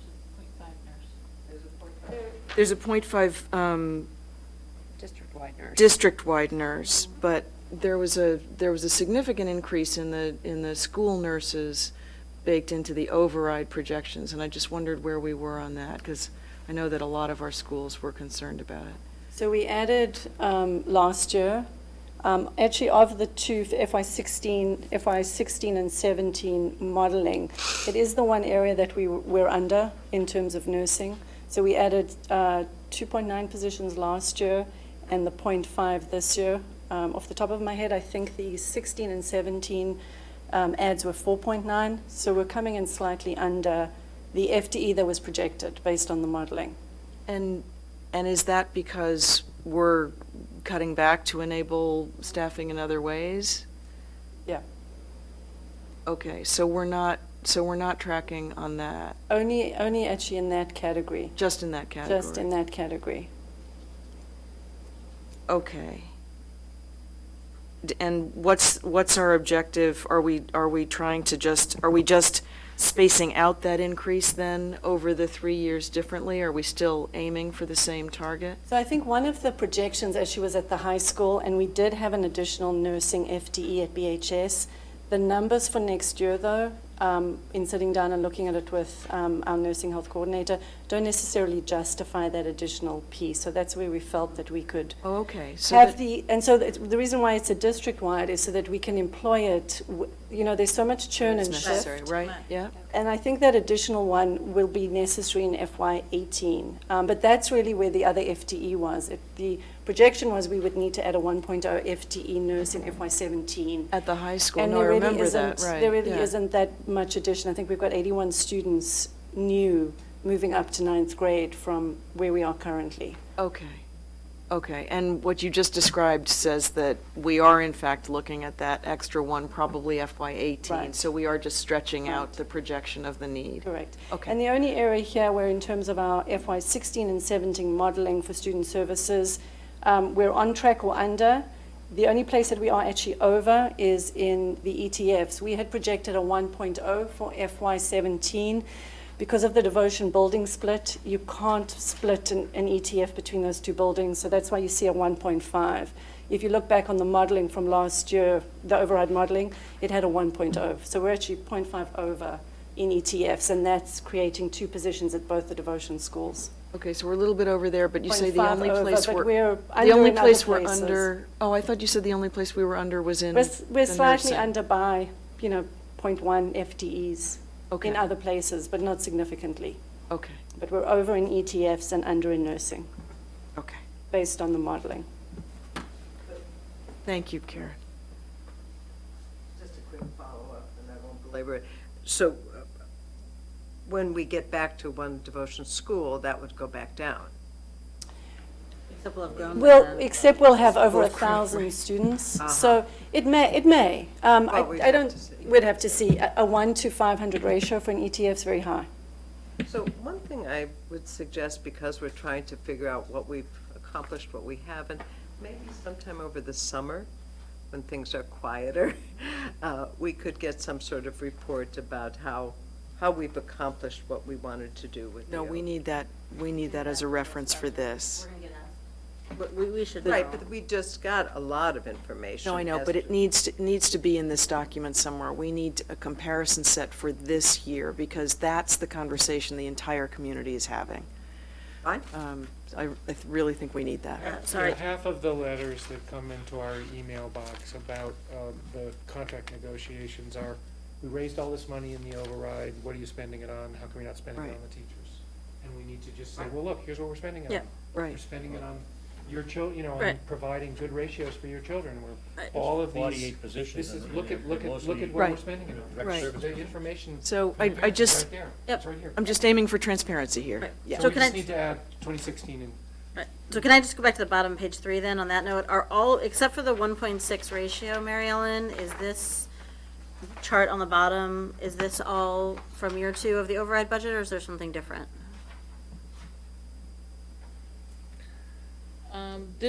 The projection for new staff and under enrollment is strictly in response to the enrollment that we need for next year. So it does not, But in year 2 of the override budget, there was a projected increase, so is that the same as this? Or Does is this that- track- your enrollment has changed. The enrollment no. This projected new staff, this table, is specifically related to next year's changes on the updated enrollment forecast, not on the enrollment forecast used in the override model. So the question is, how does it Hence the track against the difference. projections in the override? I wrote a note that I need. Okay, okay, got it, Update got it. for the override. Got So- it, okay. I think that's what you're hearing us try to do, like, we're trying to remember back in our cobwebs from a year ago, so that's, okay. But it's very clear, we want to identify the additional staff this year and how it was, and where. Yeah, where it- that's right. Yep. Yeah. That's right. So again, the bottom line is that these 48.56 positions, and you see where they are, all direct service positions, driving the impact on the FY17 budget, and those two very unanticipated but very large amounts, that $768,000 in transportation costs and the increased health benefits costs of $416. We certainly, Mary Ellen and I are not used to presenting a deficit budget, and we're gonna work hard to bring it down as much as we can. Hopefully, the money will become available from the town, maybe through that savings in GIC health insurance. But this is where it is right now, and it may be a little bit better by March 10th. So just one question for the committee. I mean, it seems that maybe just for one thing that's hard to process is the fact that we're trying to kind of go back to what we thought year 2 was going to look like, and just the variance off of that, and then any unanticipated additions, and then your recommendations as to what to do if there isn't additional revenue. I think we probably, because it needs to come in balanced, so, and then add backs if additional money becomes available. Is that right? Is that how you're thinking about it? No, well, so this is a $100 million budget. You're talking about 1%, 1.5% in terms of the transportation and the benefits costs. So what neither Joe or I are also used to doing is having, we're not proposing any cuts. We're not proposing any, we're not proposing any cuts within, because there's a piece of this that we should be able to manage through in terms of, do we take a second look at revenues? Do we look at our grant accounts? There are a whole bunch of other things, parts and pieces to this. And so I think that part of that piece is getting the information from GIC and figuring out where, how we're going to be able to manage it. We're still talking about the bus routing in terms of whether we can reduce any of that cost for the bus route, have the bus company owner come in and actually talk about contract and rates. So there are other things that can be done that should be done before we actually get into, having conversations about program and things like that, to manage through this. Also, with regards to benefits, is that we are, we won't know what that benefits cost is going to be, frankly, till October or November, in terms of all the selection of new hires, and that number is going to be in flux. So those, those two pieces alone have some management pieces that can be utilized to mitigate them, so you're not digging into a program and picking a program and saying we're reducing this. Enrollment, information with kindergarten can come in, and any number of things can happen. So I think that's part what Joe and I, or at least what I have that's different, is that I'm not, we're not picking a program, we're not picking any kind of element to look at cutting in services for kids because we got these two things that still need to be managed. Does that make sense? Or No, it does. I guess I'm just trying to figure out at what point we need to vote something at some point. So kind of what's your sense, April 7th? So what's your sense of, I don't know, walk us up. I don't have a sense right now. Okay, okay. To be honest. Okay. Because it's not, Okay. I just don't.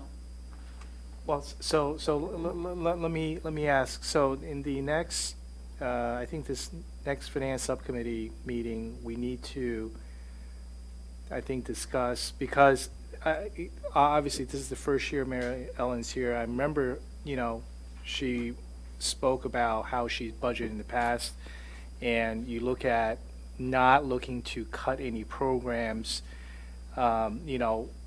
before all the numbers are coming in, including GIC, including circuit breakers and things like that. But at the same time, we have an obligation to provide a budget that's, in the past, is balanced, right? I think we have to pass a balanced budget. We have to, is that the law? By law. By law. So Okay. April 7th. Right, so. Which is why we used to have sort of contingency funds and all sorts of other stuff going on. But anyway, I guess I'm just trying to get myself to, it's now February 25th. What does the path between now and April 7th look like? So- And maybe that would just help. So the last page of the memo, which Dr. Connolly didn't get to, is so we're looking at really, just in terms of the next couple of weeks, is that the GIC rates will be in the early part of March. We're meeting with the principals and curriculum coordinators, department heads, refer to them as budget managers, on the 29th to update them about the status of the budget and review with them, and also have some discussion with them about a lot of this information. I'll continue to work with Melissa and her team in terms of the revenue projections and what is she anticipating. I'm not anticipating any revenue based on what I know she budgeted for health insurance under GIC. If they have information that it's not going to be 10%, but be 5%, well, that would be nice new information. But she was budgeting about 7% in that account. I think there's some internal controls and efficiencies that we need to put into place that that would help sort of mitigate and manage some of the details, and managing the details, and certainly being responsive to the information that you're looking for more timely and completely, that are currently not in place. That could also produce, funds and, more exact funds for different positions and work schedules and things like that. So, and again, bringing in the transportation provider to talk about contract rates and things like that for, really mitigating the impact that we've had, which is, I think my year will be transportation. I arrived in my first memo to you was about a transportation budget, and it's still continuing to haunt me in terms of this budget cycle that, it just sort of refreshed you to that memo in terms of why we're in this place. Half of why we're in this place, the other half is the upper devotion and not those funds not being budgeted as part of the project, and not being able to deliver under, dual or multiple routing. So those conversations in that contract, we need to talk to the bus company about to see if there's any relief there. We're also working hard to include in the budget book much more detail, to be much more transparent, so that we think that'll generate more support for our budget. Mhm. And that's our next step. I'm also wondering if some of this context on how you're thinking behind managing that deficit and the fact that, you know, by the time we vote the budget, there will not be a deficit. I think that would also help if you know, people are viewing it, providing some of that context and thinking about, you know, that the ultimate plan is not to have one, and this is how we think we're going to do that. We're not releasing an unbalanced budget, are we? No. Okay. So. We never have. Okay. Okay.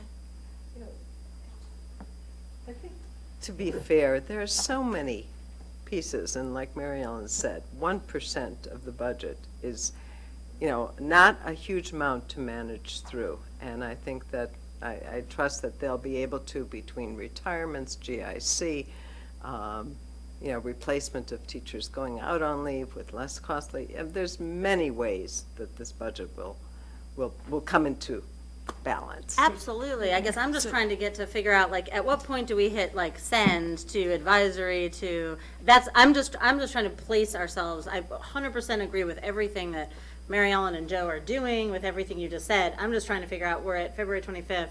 We have to vote on April 7th. When's the point where we have something that's more or less right and we send to advisory in the world to see it?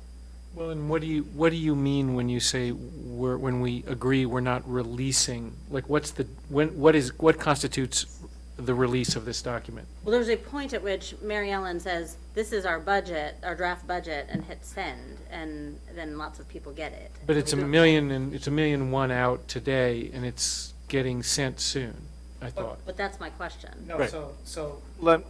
so I think, again, we need to discuss this further next finance subcommittee meeting. So in my mind, she will get more information on GIC, you know, soon, so this way we'll know, okay, if we are pretty much on point, or we're going to be better off, or we're going to be worse off. But 7% seems to be a pretty good number. So when we hit that send button and we send it to advisory, they're going to get context as to what are the components that's contributing to this deficit, right? And part of the conversation would be because the devotion transportation wasn't factored in, but the multiple runs wasn't factored in. And I think I need to think about it, but I think I agree that this is a kind of a non-recurring issue. Once the place is built, it kind of goes away. So in my mind, if we need to use reserves to essentially patch that hole, I get that. So the only other place then is, okay, which is the benefit part, which I see is a large part of the deficit. And that's based upon a projection of 671. Who knows what that number is? Maybe 650. If it's 650, it will be a little bit less than that. So I think based upon those contexts, I think advisory, everybody else will say, okay, I understand that what that is.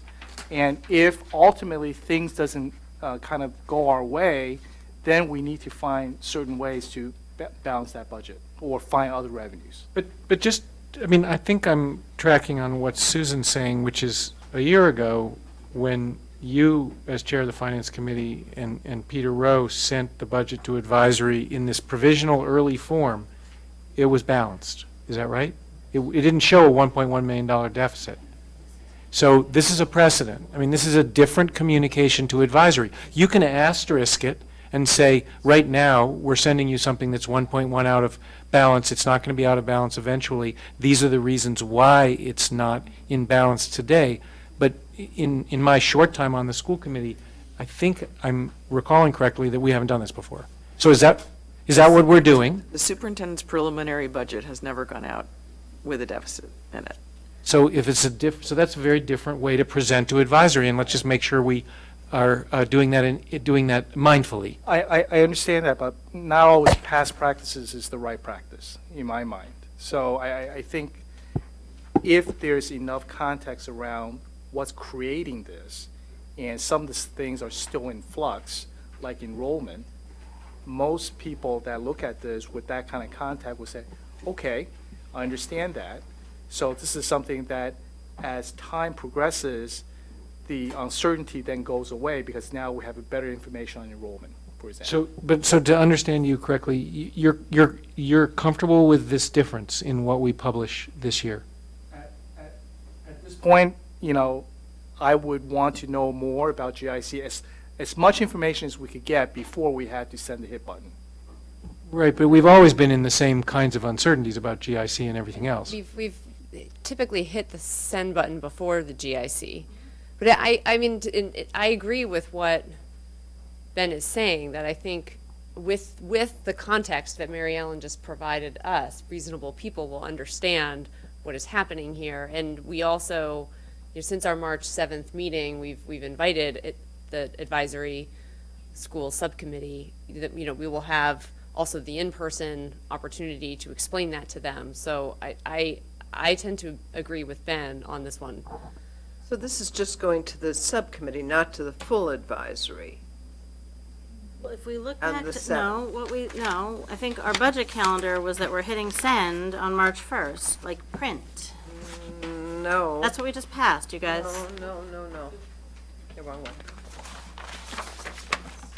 Draft. Calendar. That's back. Draft is March 1st. Right, so we might get some blowback. March 1st. That's all I'm saying. Right, I just, So this would be a new practice, and I mean, I am willing to follow the finance subcommittee chair's advice on this. No, seriously, because we are in a new era, right? And we're changing some practices, but we are required to submit a balanced budget to town meeting. And the process that we're about to go through starts with the advisory committee. And so we can have a conversation with them, but we can't say that we are going to submit to town meeting and submit through to the process in preparing for town meeting a budget that is not balanced. Absolutely our intent to present you with a balanced budget. As we've said in that last page, we're going to look for more efficiencies. We're going to meet with the budget managers. We're going to hope maybe to get some additional revenue. And we may then have to look, unfortunately, we may have to look for the least harmful reductions to that budget. But we feel the responsibility to give you a balanced budget.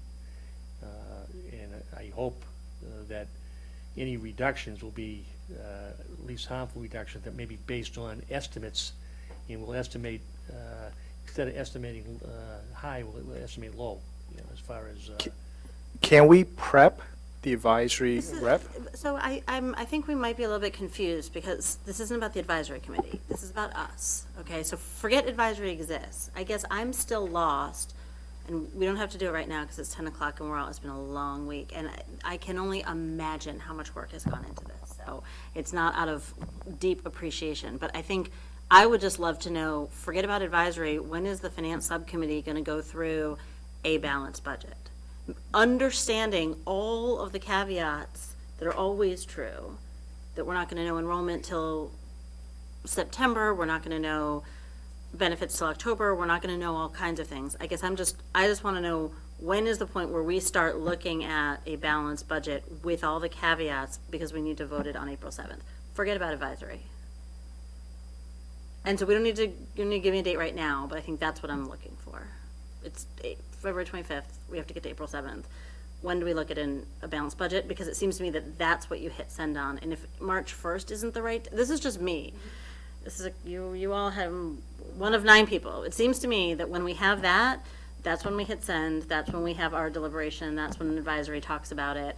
And if you need more time past March 1st to get there, then that's what we do. But I guess,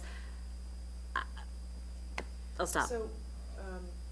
So the way that we have handled this in the past is to line up the preliminary budget with some cuts to get us in balance. And then if after, and then we have priority add backs. And if they don't want to do that, that's fine. And I that's, don't mind and that. if I you, just want to right, know when but we're that's gonna how, get- that's how it's been done in the past. So that's the sort of process we're accustomed with, and then the community can come and comment at the public hearing about whether or not they think the cuts are the appropriate cuts and whether or not the priority add-backs are the appropriate priorities, and that's the feedback that we get from the public. And just to be clear, we're not cutting anything. That We're Right. adding $5 million.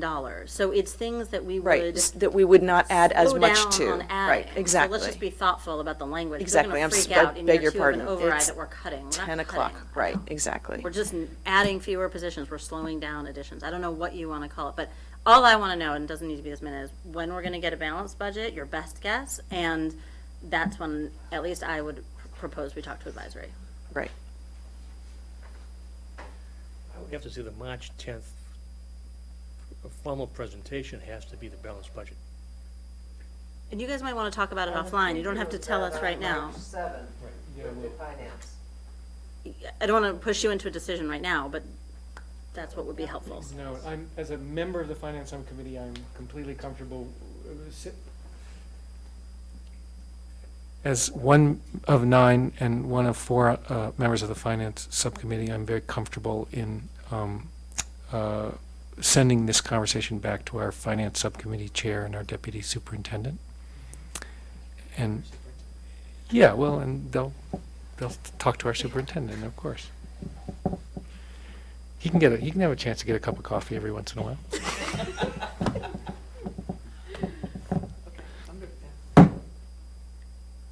Can we leave this in? It is such a long week, and we are done. Ladies and gentlemen, we are done. We are done, but we canceled tomorrow morning, so you have 2 hours back in your day. Did I already rebook? Which you've already rebooked. All right, adjourned.